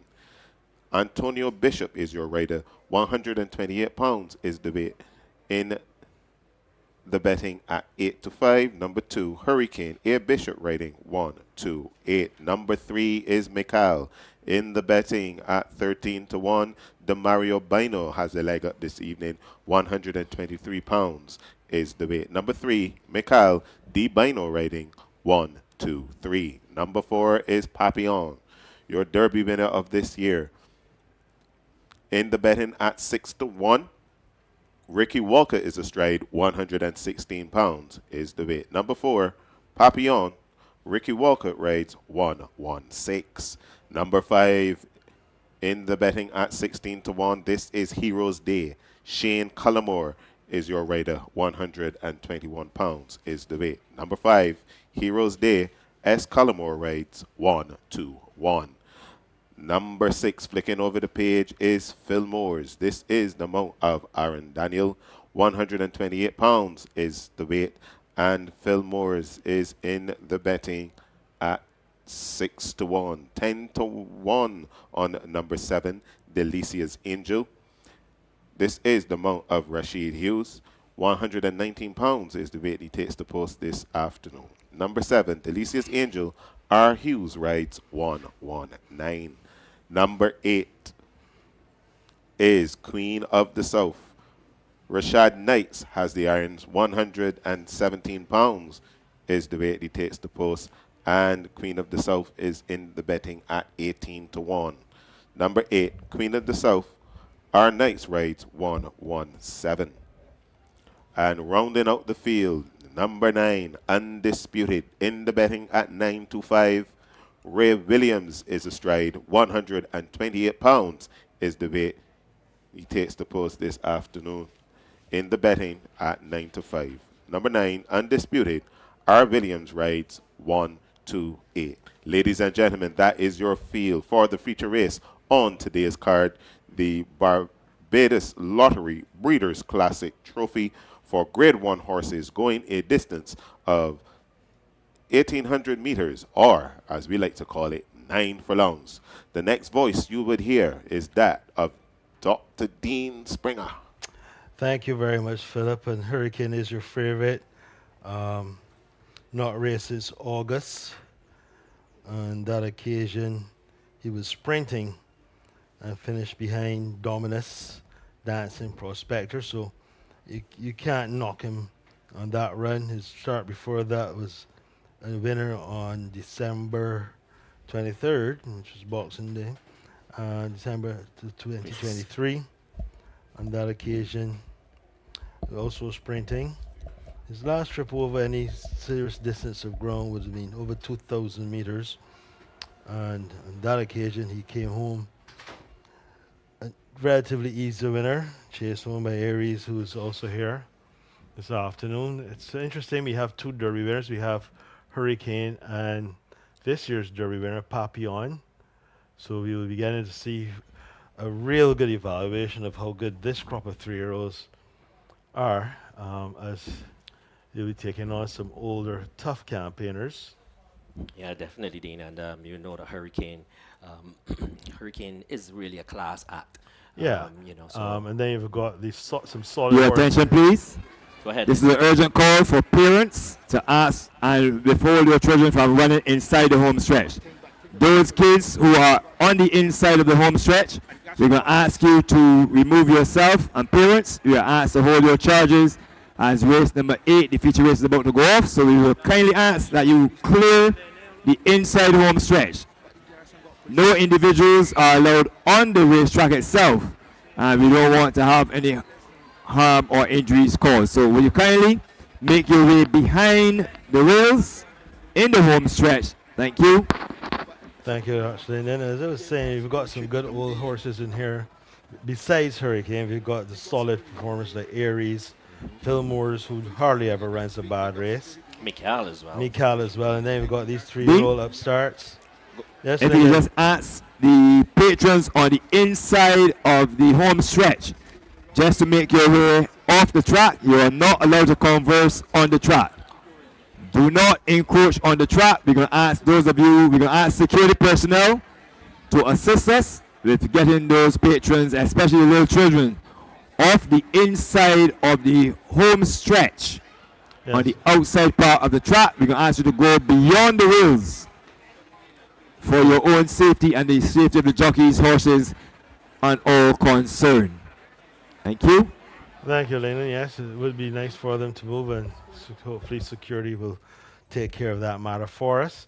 As we were saying, you've got Aries in here, who's a solid old campaigner, Mikhail, Fillmore's, then Undisputed, of course. Then we've got some young upstarts, of course, led by Papillon, Delicious Angel as well. Delicious Angel.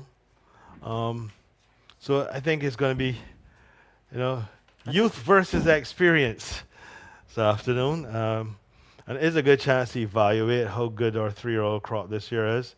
The loading process is on its way.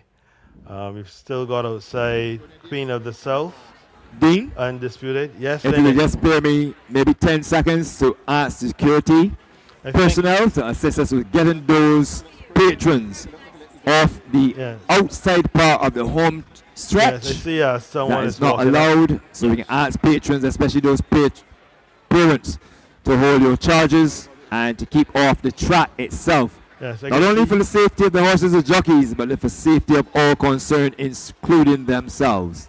Yeah, I So see kindly, if security you would walking just up there. assist us, and we could continue smoothly along on this. The Barbados Lottery International Jockeys Challenge Day, where Barbados lead 68-59 with one race to go after today's featured event, which is loaded up. Back to you. Thank you, Lyndon. I see security heading in that direction. So hopefully we will have that sorted. Meanwhile, the loading process is underway. Still outside are Hurricane, Aries, Mikhail, Undisputed, and Queen of the South. And it looks like they're trying to get Delicious Angel to enter the Ira Monster. And so just a few more horses to load. And what seems to be a battle of youth versus experience, Lyndon. Hurricane, obviously, the one with the most star power and the most impressive resume. But you've got horses like Fillmore's, who is Mr. Consistent. This gelding has rattled off now 13 wins, so you got to give him a really good chance. Obviously, representing Young Crew is headed by Papillon. Undisputed being brought forward now. And still outside, Aries, Hurricane, and Mikal.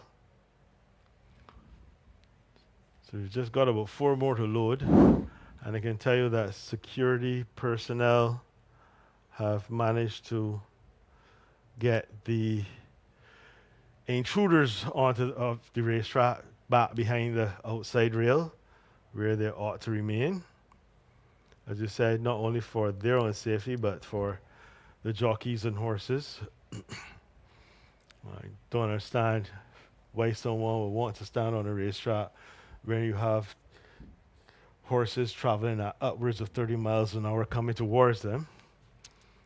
But Dean, I will share this. And remember when we were boys, we were very lawless as well. Not that lawless. We used to sit here. Come on, Dean. We used to sit on the rail, on the wooden rail there by the 5.5. Oh, you're one of those guys that I used to hit with my mate. We used to sit there, and as the horses would pass us right behind, we would just ease forward. Or sometimes we used to stand on the rail itself and then jump over. But those were the days back in the 80s and the early 90s. Well, back in the 80s, But I was not on the rail. I was on horseback. But it's always been an issue because of how the garrison is situated. There's no way to prevent patrons from being close to the action. And that is it, Dean, the intimacy of it, where we have the patrons are so close to the action. It gets very personal as well, They take it very seriously. Yeah. Undisputed is the one who's given a little bit of trouble to load. Mikal, Aries, and Hurricane still waiting to join the lineup. As take a look down, we can see that nearly everyone has been loaded. I think they've got Undisputed. And it looks like Aries is going in because you can see the jock climbing up to get aboard. Aries is still out. No, sorry, Undisputed with Ray Williams. Aries is still out. Mikal and Hurricane. Aries now being circled around in the Atkinson gold, yellow, and blue jacket. Still outside, along with Hurricane in the now familiar shocking pink colors of Mrs. Gay Smith. And of course, Mikal in the 2 shades of green for Round Table Stud with Demario Bino in the irons.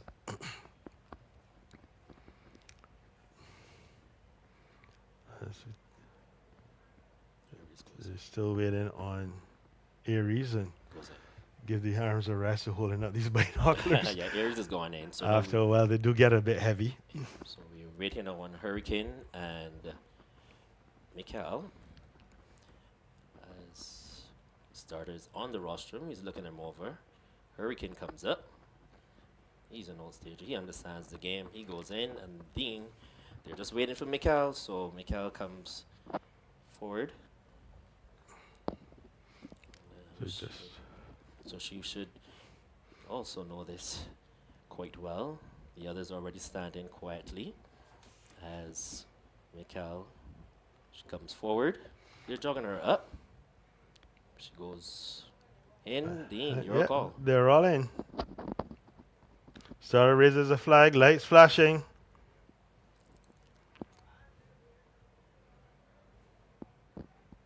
And they're racing for the 2024 running of the Breeders' Classic.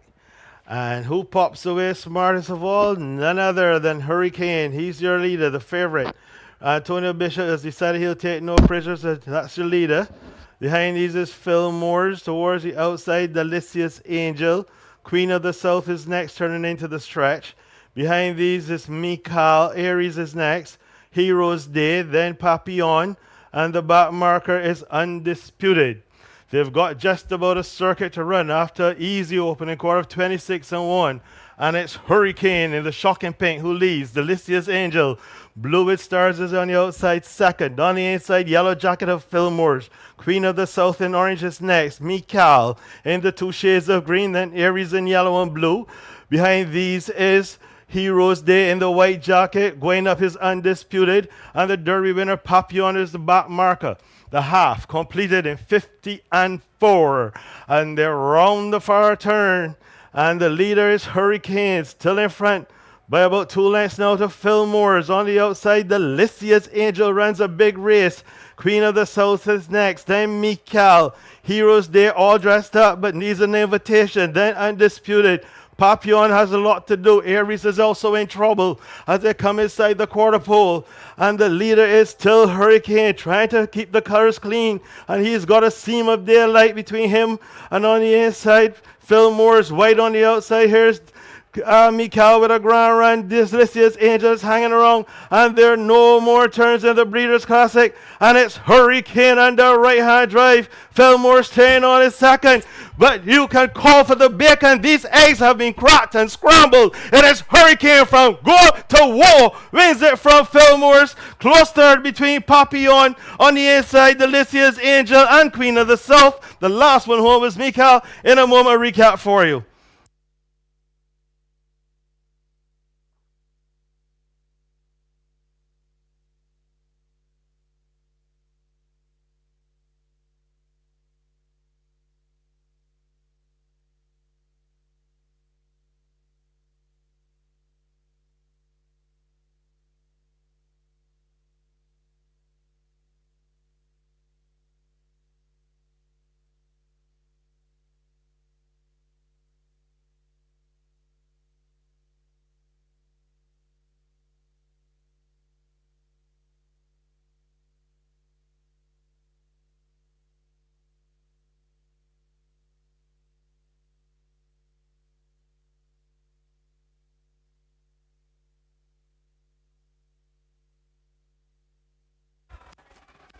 Just awaiting the final results, but ladies and gentlemen, there is no doubt about it.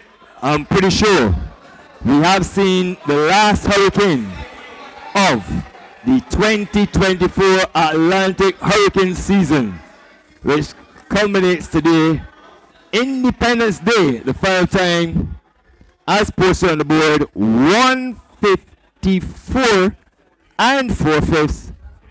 And I'm pretty sure we've just seen the last hurricane of the Atlantic hurricane season on this Independence Day.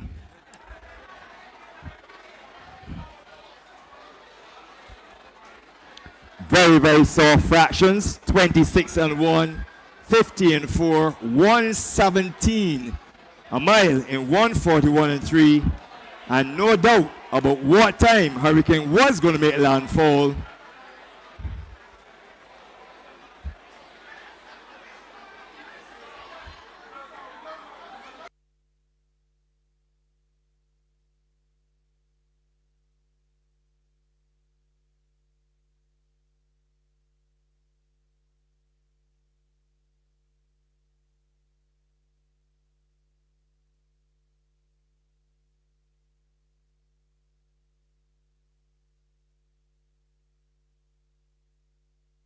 Just awaiting the final unofficial placings to go up on the board. Here they come. 2, 6, 8, and 4. 2, 6, 8, and 4. And the 2022 Barbados Triple Crown winner, Hurricane, shows his class in what can be easily labeled as an exercise run. And he gallops his way to victory on the jockey Antonio Bishop for trainer Edward Walker Jr.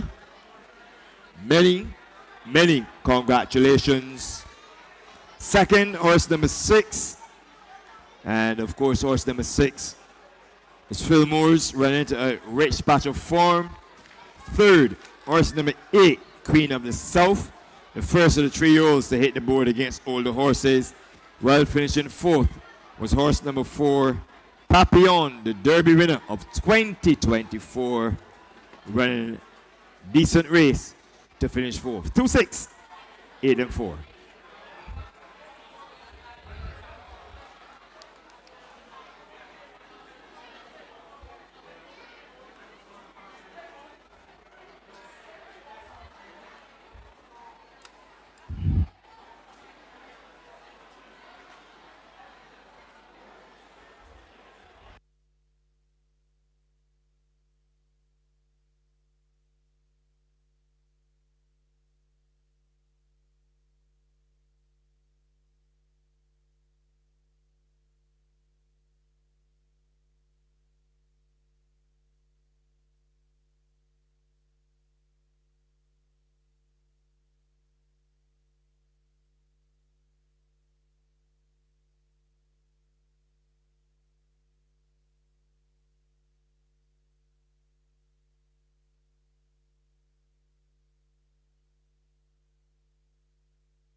Here comes the winner. This is horse number 2, Hurricane, being led in by the husband of the owner. This is Derek Smith. Many, many congratulations. Of course, he was part of the Coolmore connections that would have won the Breeders' Cup Classic with Sierra Leone. So congratulations, and Real Lifco and Rusty gets part of the leading process. So congratulations, Antonio Bishop. And it was this combination of Antonio Bishop and trainer Edward Walker Jr. that lands the Triple Crown in 2022. So class is class, form is temporary. Fractions of 26-1, 50-4, 117 flat, 141-3 was never in doubt with Hurricane on the front end, no pressure whatsoever, and Hurricane made landfall at the Garrison in 154 4/5. Hurricane is a 5-year-old bay horse by Storm Arrow out of Angelic Peace, owned by Mrs. Gay Smith, trained by Edward Walker Jr., and confidently ridden to a second victory on the card by jockey Antonio Bishop, who won this year's Sandy Lane Barbados Gold Cup with Portfolio Company. The trainer is Edward Walker Jr. Hurricane, with that victory, now records win number 7 in career start number 11. What a phenomenal record. Finishing second was horse number 6, Fillmore's. This is an 8-year-old bay gelding by Bram Stoker out of Solid Gold. Came running late for Mr. RJ and Mrs. Angela Simpson. Trained by Jonathan Simpson. Aaron Daniel was aboard, took 128 pounds. Third, went to horse number 8, Queen of the South. A 3-year-old bay filly by Dorset out of Aquarius Star. Owned by Star Racing, trained by Andrew Nunez. Ridden by Rashad Knights, 116 pounds. While finishing 4th was horse number 4. And that was the Derby winner of 2024, Papillon. A 3-year-old filly by Aston Martin of Saint-Tropez. Owned by Melrose Racing, trained by Roman Lovell, ridden by Ricky Walker, 116 pounds. 2, 6, 8, and 4. The successful groom of Hurricane is none other than Arnold Morris.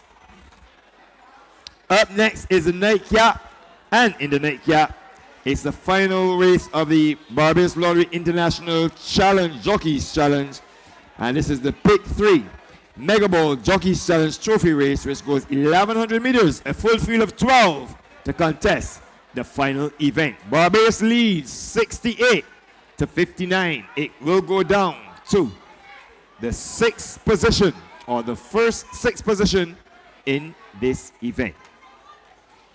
One last opportunity to get your lottery tickets. We're going to have the presentation as soon as this race is declared official. The presentation to be made by Muhammad, the secretary of the Barbados Thoroughbred Breeders Association. And you can get your double draw tickets for tonight's Mega 6. And don't be shut out. You can get your tickets from inside by the grandstand, over by the clock tower, out by the drill hall, and the tickets are readily available. You get your scratch tickets, your lottery tickets, your super lotto tickets as well. As we converse. She goes in, Dean, your call. They're all in. Starter raises a flag, lights flashing.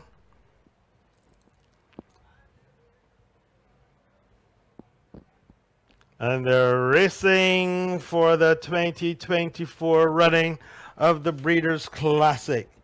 And who pops away smartest of all? None other than Hurricane. He's your leader, the favorite. Antonio Bishop has decided he'll take no prisoners. That's your leader. Behind these is Phil Moores. Towards the outside, Delicious Angel. Queen of the South is next, turning into the stretch. Behind these is Mikal. Aries is next. Heroes Day, then Papillon. And the back marker is Undisputed. They've got just about a circuit to run after easy opening quarter of 26-1. And it's Hurricane in the shocking pink who leads. Delicious Angel. Blue with Stars is on the outside second. On the inside, Yellow Jacket of Fillmore's. Queen of the South in orange is next. Mikal in the 2 shades of green. Then Aries in yellow and blue. Behind these is Heroes Day in the white jacket, going up is undisputed, and the Derby winner Papillon is the back marker. The half completed in 50 and 4, and they're round the far turn, and the leader is Hurricane, still in front by about 2 lengths now to Fillmore's. On the outside, the Lycius Angel runs a big race.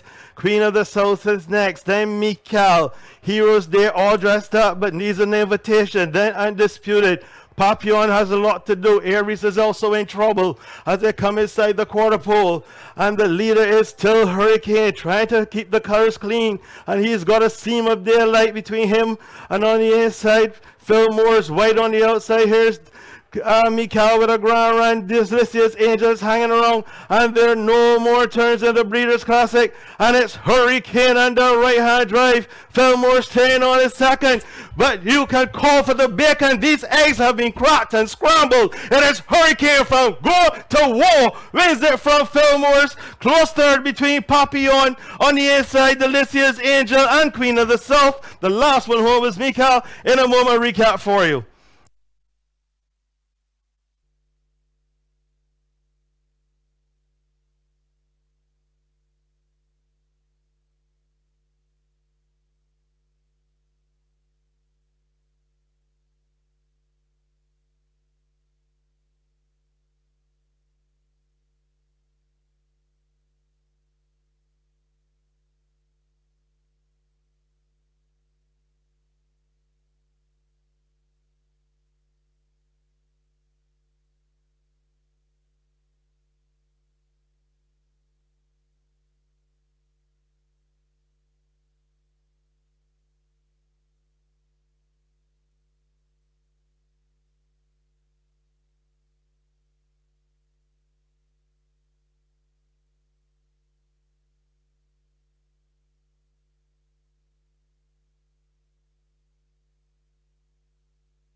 And now that we have race numbers 8 being declared official, 2, 6, 8, and 4, we're going to have the presentation, and Muhammad, the Barbados Thoroughbred Breed Association Secretary, will make the presentation to the winning owner, Mr. Derek Smith.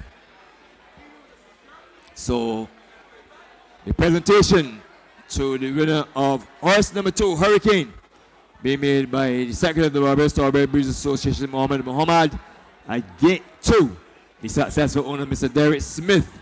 And many, many congratulations to the connections, which includes owner Mrs. Gay Smith, trainer Edward Walker Jr., and groom Arnold Morris, as Hurricane records win number 7 in career start number 11. No doubt about the winner, pole to pole, it was.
We are on to the final race on this, the Barbados Lottery International Jockeys Challenge Race Day. Going into the final leg of the International Challenge, Barbados leads 68 to 59. And starters with their runners and riders for the final race are as follows. Number 1 is Paper Trail. Of course, race number 9 is the Pick 3 Mega Ball Jockeys Challenge Trophy Handicap. Going 1,100 meters up for grabs. It's $17,000 for 3-year-olds and older maidens rated 50 and below. Paper Trail number 1, owned by Sean Hall. He's also a trainer with him at Kevin Krieger. 123 pounds, blinkers and a tongue-tied equipment. Number 2 is Rush. Antonio Bishop seeks a hat trick, having won the last 2 races. This is owned by Robin Bino, Stephen Bino, Richard Edgell, and Sir Jeffrey Cave.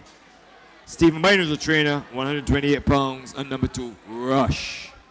Number 3, MoneyGram, owned by Levi Cadogan, trained by Hakeem Walcott. Winning by Dana Lopez, 130 pounds, blinkers, and tongue-tied equipment on number 3, MoneyGram. Legal, owned by Rico Maynard, trained by Richard Dean. Winning by Devontae Prescott, 120 pounds is the weight. The equipment we use will be a tongue tie. On to horse number 6, Share My Milk, owned by Richard Selman, trained by Romel Lovell. With Rashid Hughes, 128 pounds, blinkers, and a tongue tie on horse number 6, Share My Milk. The 7 is Show Me the Milk, owned by Barry Bishop, trained by Victor Cheeseman. With Hector Coach, 127 pounds, with a tongue tie. Number 9, Gaze, in the suits of Mrs. Gay Smith, trained by Edward Walker Jr., ridden by Aaron Daniel, 126 pounds, and utilizing a tongue tie. Over the page, horse number 10, Vatash, owned by Charles Brathwaite, trained by Richard Dean, ridden by Demario Bino, a hood and a nasal dilated equipment, 132 pounds, sorry. Demario Bino is aboard, and Vatash is horse number 14, just going down the stretch. Horse number 14, Vatash, just come into your picture with the red pants and the white body with the green V. Go ahead. Next in line. Copy that, thank you. It's horse number 15, Interred, the property of Anthony Crony, trained by Richard Dean, ridden by Ray Williams, 123 pounds. Lady Jane is number 16, owned by Mrs. Jill Wilson, trained by Sylvan Blanche, ridden by Jim Crawley, 130 pounds on number 16, Lady Jane. And on the outside, Melrose Racing seeks a hat trick with a trouble, with Malala, ridden by Clifford Lee, 129 pounds, blinkers equipment, and Romel Lovell is your trainer. That's the field to bring the curtain down on the Barbados Turf Club's 3rd day of its 3rd racing season. I'm going to go for horse number 1, Paper Trail, 5-2 in the betting. For owner trainer Sean Hall, uses to display speed from the gates. Recently has not been doing that, but we saw Kevin Krieger getting Beijing Azteca out of the gate with absolutely ease today. And if he can repeat that, he has an excellent chance of, once he gets Paper Trail out, I think they will have to come get this one from the inside berth as the international side trail 59 to 68. On my second line, we'll take horse number 9, Gaze, looking to give Edward Walker Jr. and trainer and jockey Anthony Bishop, well, not jockey Anthony Bishop, he's not aboard here, but they're going to give Mrs. Gay Smith and Edward Walker Jr. a double on the card. And Gaze number 9 is ridden by Aaron Daniel, representing the Barbados side, and that is horse number 9. On my third line, we'll take horse number 7. This is Show Me the Milk, the property of quite a few, trained by Victor Cheeseman. Show Me the Milk is owned by Barry Bishop, trained by Victor Cheeseman, Hector Coach in the irons, 127 pounds.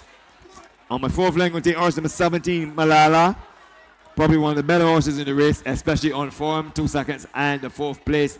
2 to 1, that's your favorite, but we'll have to get across from the outside draw. If that can be achieved, then she can finally turn in her maiden in her 6th attempt. And to round out my high five, I am going to take horse number 4, Legal. Of course, you need all the advice when you find yourself in trouble. That's what I found myself in, trying to pick this high five here. I'm going to take Legal on my 5th line, and this is for Rico Mildred, trainer Richard Dean, and jockey Devontae Prescott. In the nightcap, 1-9, 7, 17, and 4, with the Barbados Lottery International Jockeys Championship on the line. The guys close to the skies.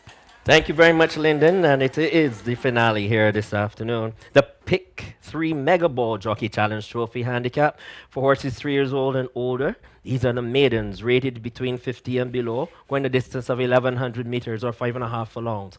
And this is a very, very, very, very interesting field, to say the least. And joined by Philip, who will have the starters, rates, jockeys, and their odds going into the final race on today's program. Philip, your call. Thank you very much, Neil. Curtain closer for today's card. Race number 9, the Pick 3 Mega Ball Jockey Challenge Trophy, going a distance of 1,100 meters or 5.5 furlongs. Number 1 is Paper Trail. This is the mount of Kevin Krieger.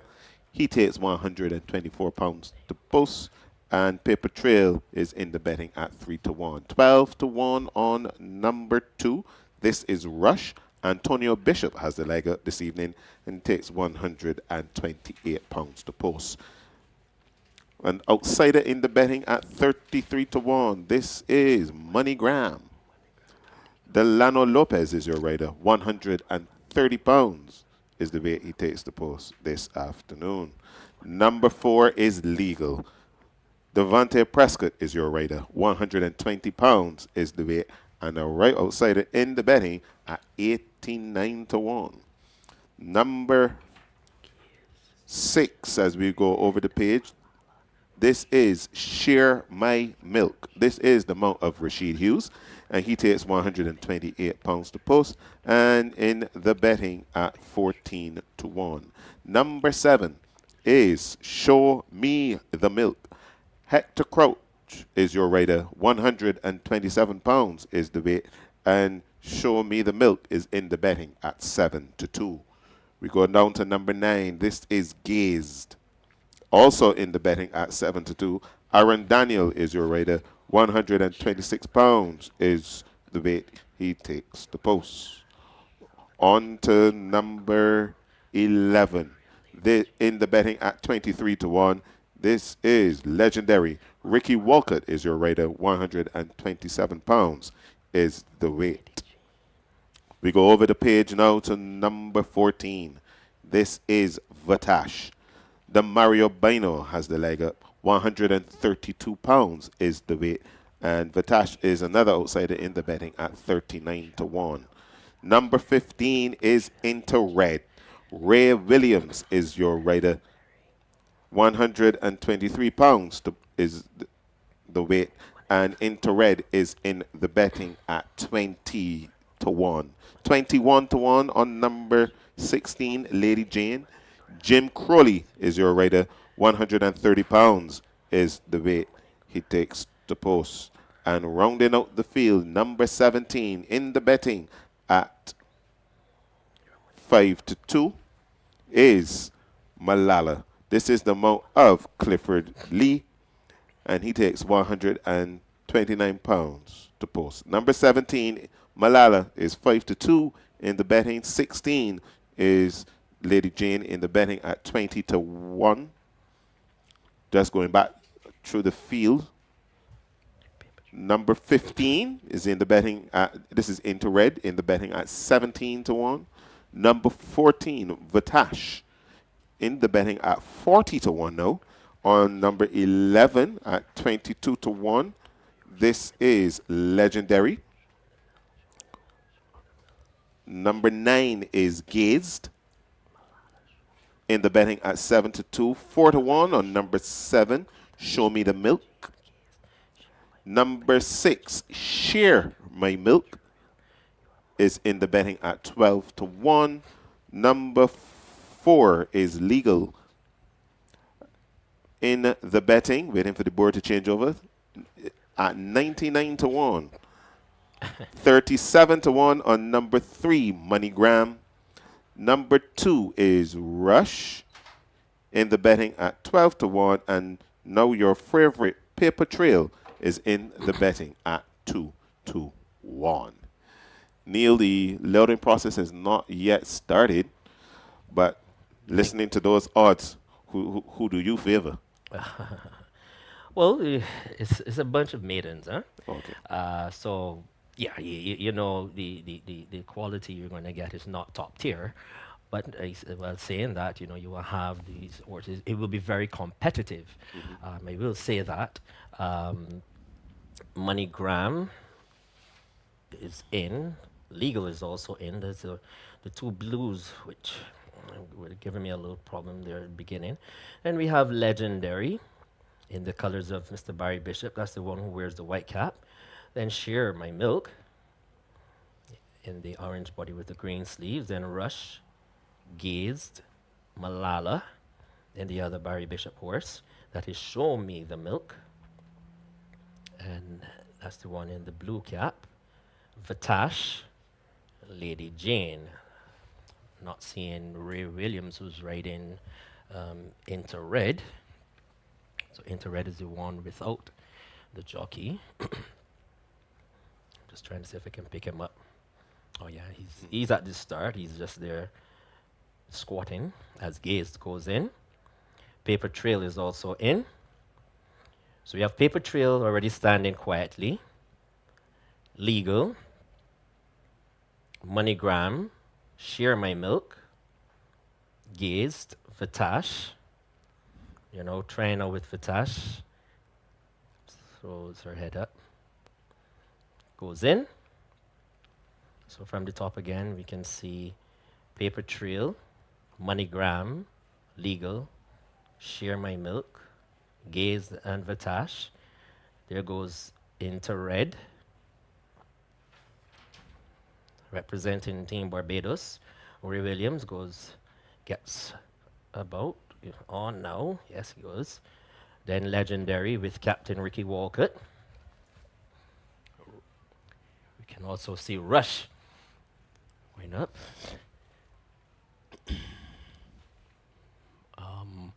Captain of the international team, Jim Crowley, he's on Lady Jane. That's the one there who's in the familiar colors of Jill Wilson. I haven't seen her. Maybe we're glad to see those colors.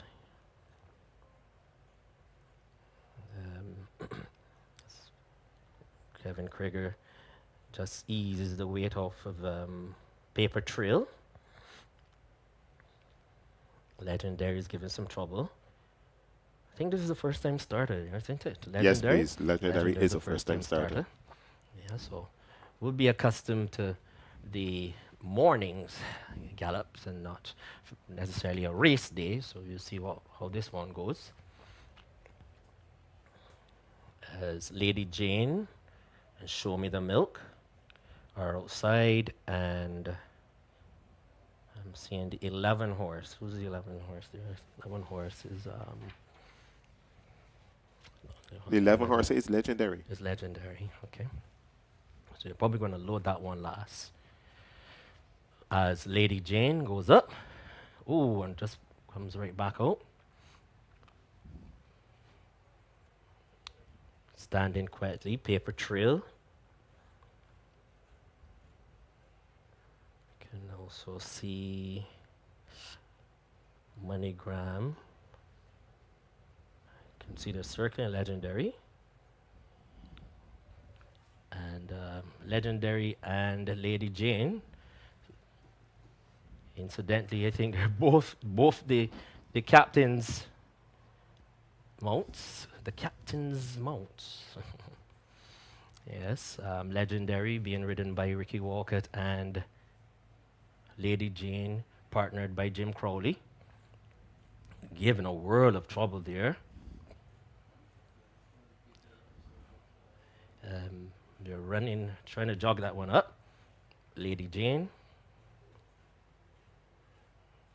Oh, wow, they got there very, very close, and they ran her right in. So Lady Jane is in, and they're waiting for legal for this, the final race on the program. Legendary. Legendary. Now to go forward. Paper Trail stands quietly. MoneyGram. Legal. Share My Milk. And Show Me the Milk. Gazed. They've got Legendary in. So they will all take their place in this, the final race. Starter Mark Batson takes a look at them. Waits for Ricky Walker to climb aboard. They're all in. Set for start. The light flicks away in the distance. There they go, and they're off to a nice even break. And on the inside is Rush, who gets a beautiful break on the inside. So it's Rush in front from MoneyGram. On the inside it is going after them is Show Me the Milk. Then on the outside is Gaze.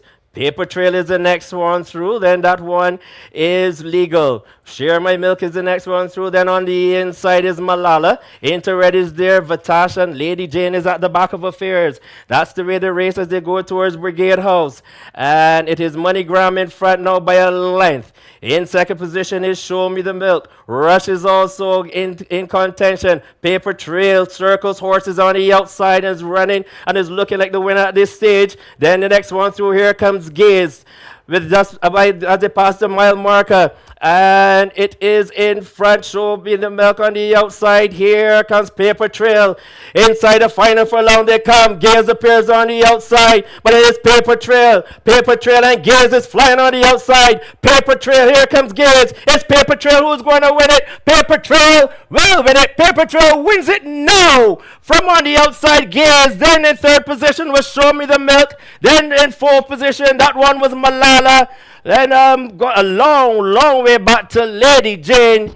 That's it there for us here. I think the international team have just had enough points there. In a moment, the unofficial placings for you.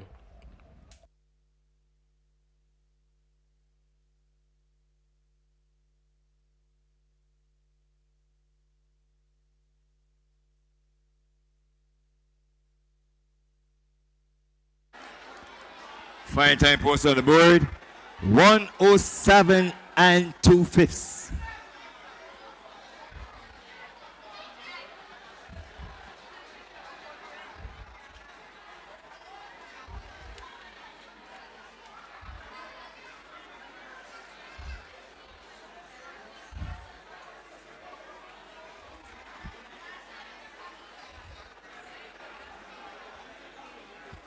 As we await the unofficial results to go up on the board.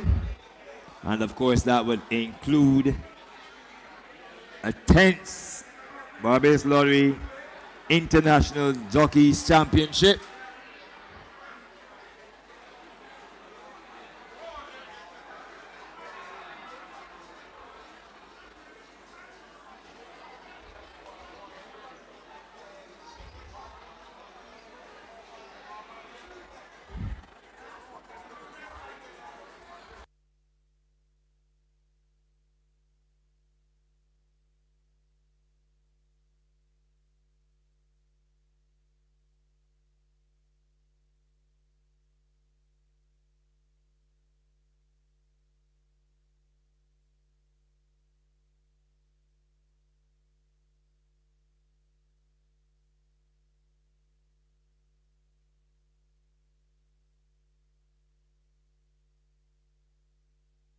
Officially on the board, 1, 9, 7, 17, and 4. 1, 9, 7, 17, and 4.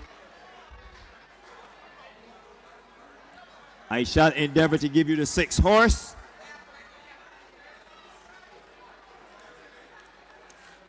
As the winner went full circle, well prepared by trainer Sean Hall. So 15 points in the books to Kevin Krieger.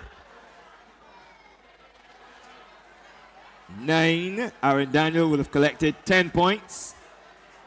for the local contingent. 7. Ridden by Hector Crouch, would have collected 7 points. For the international side, number 17, Malala with Clifford Lee, would have collected 5 points, finishing 4th. And the winner, here comes the winner. This is horse number 1, Paper Trail. Congratulations to Paper Trail and jockey Kevin Krieger as he wins his first race at the Garrison, being led in by Paul Bess and my good friend Ijav Corbin. Many, many congratulations. And this is horse number 1, Paper Trail. Victorious in start, number 11, owned and trained by Sean Hall. This is a 4-year-old bear coat by Rockamado out of Vapor Trail. Ridden to victory by Kevin Krieger, who took along 123 pounds to post. And the groom is Stephen Blagrove. Finishing second was horse number 9, Gaze. A 3-year-old chestnut fitted by Storm Arrow out of Gazing. Owned by Mrs. Gaze Smith, trained by Ever Walker Jr. Ridden by Aaron Daniel, 126. Third, right to horse number 7, Show Me the Milk. The property of Barry Bishop, trained by Victor Cheeseman. Ridden by Hector Crouch, 127 pounds. And this is a 3-year-old bay fitted by Show Me the Money out of Dreaming of Tara. Fourth, went to horse number 17, Malala. The 3-year-old bay fitted by Eagles Peak out of Amanpour. Owned by Melrose Racing, trained by Roman Lovell. And ridden by Christopher Lee, 129. While finishing 5th in the high 5 was horse number 4. And this is Legal, who is a 5-year-old brown horse by Show Me the Money out of Positive, owned by Rico Meredith, trained by Richard Dean, and ridden by Devontae Prescott. 197 and 197, 17 and 4. I will give you 6th position momentarily. So 5th position went to horse number 4, which is 3 points to Devontae Prescott and the international side.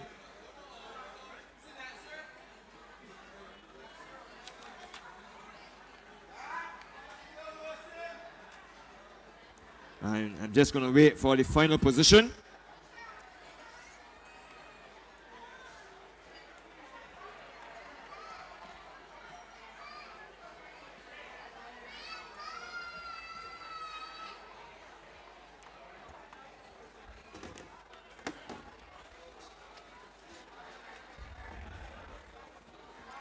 I can tell you that at the moment, it is extremely close for the championship. And I can almost assure you it will go down to that 6th position.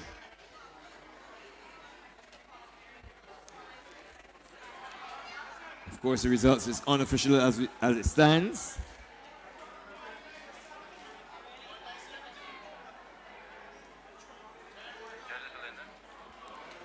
Go ahead, judges.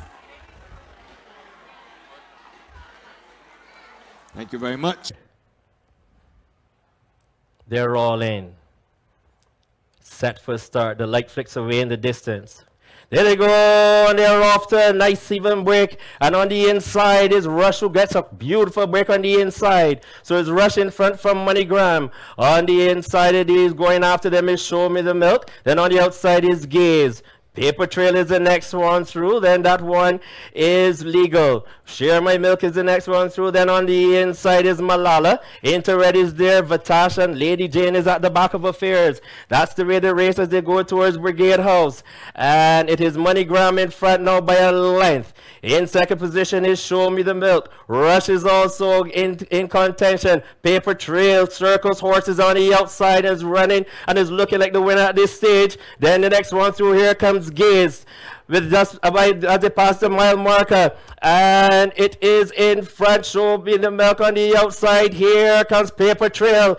Inside the final furlong they come. Gaze appears on the outside, but it is Paper Trail. Paper Trail and Gaze is flying on the outside. Paper Trail, here comes Gaze. It's Paper Trail who's going to win it. Paper Trail will win it. Paper Trail wins it now. From on the outside, Gaze. Then in third position was Show Me the Milk. Then in fourth position, that one was Malala.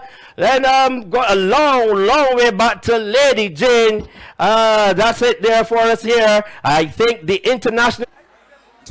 To make sure you have the correct points tally.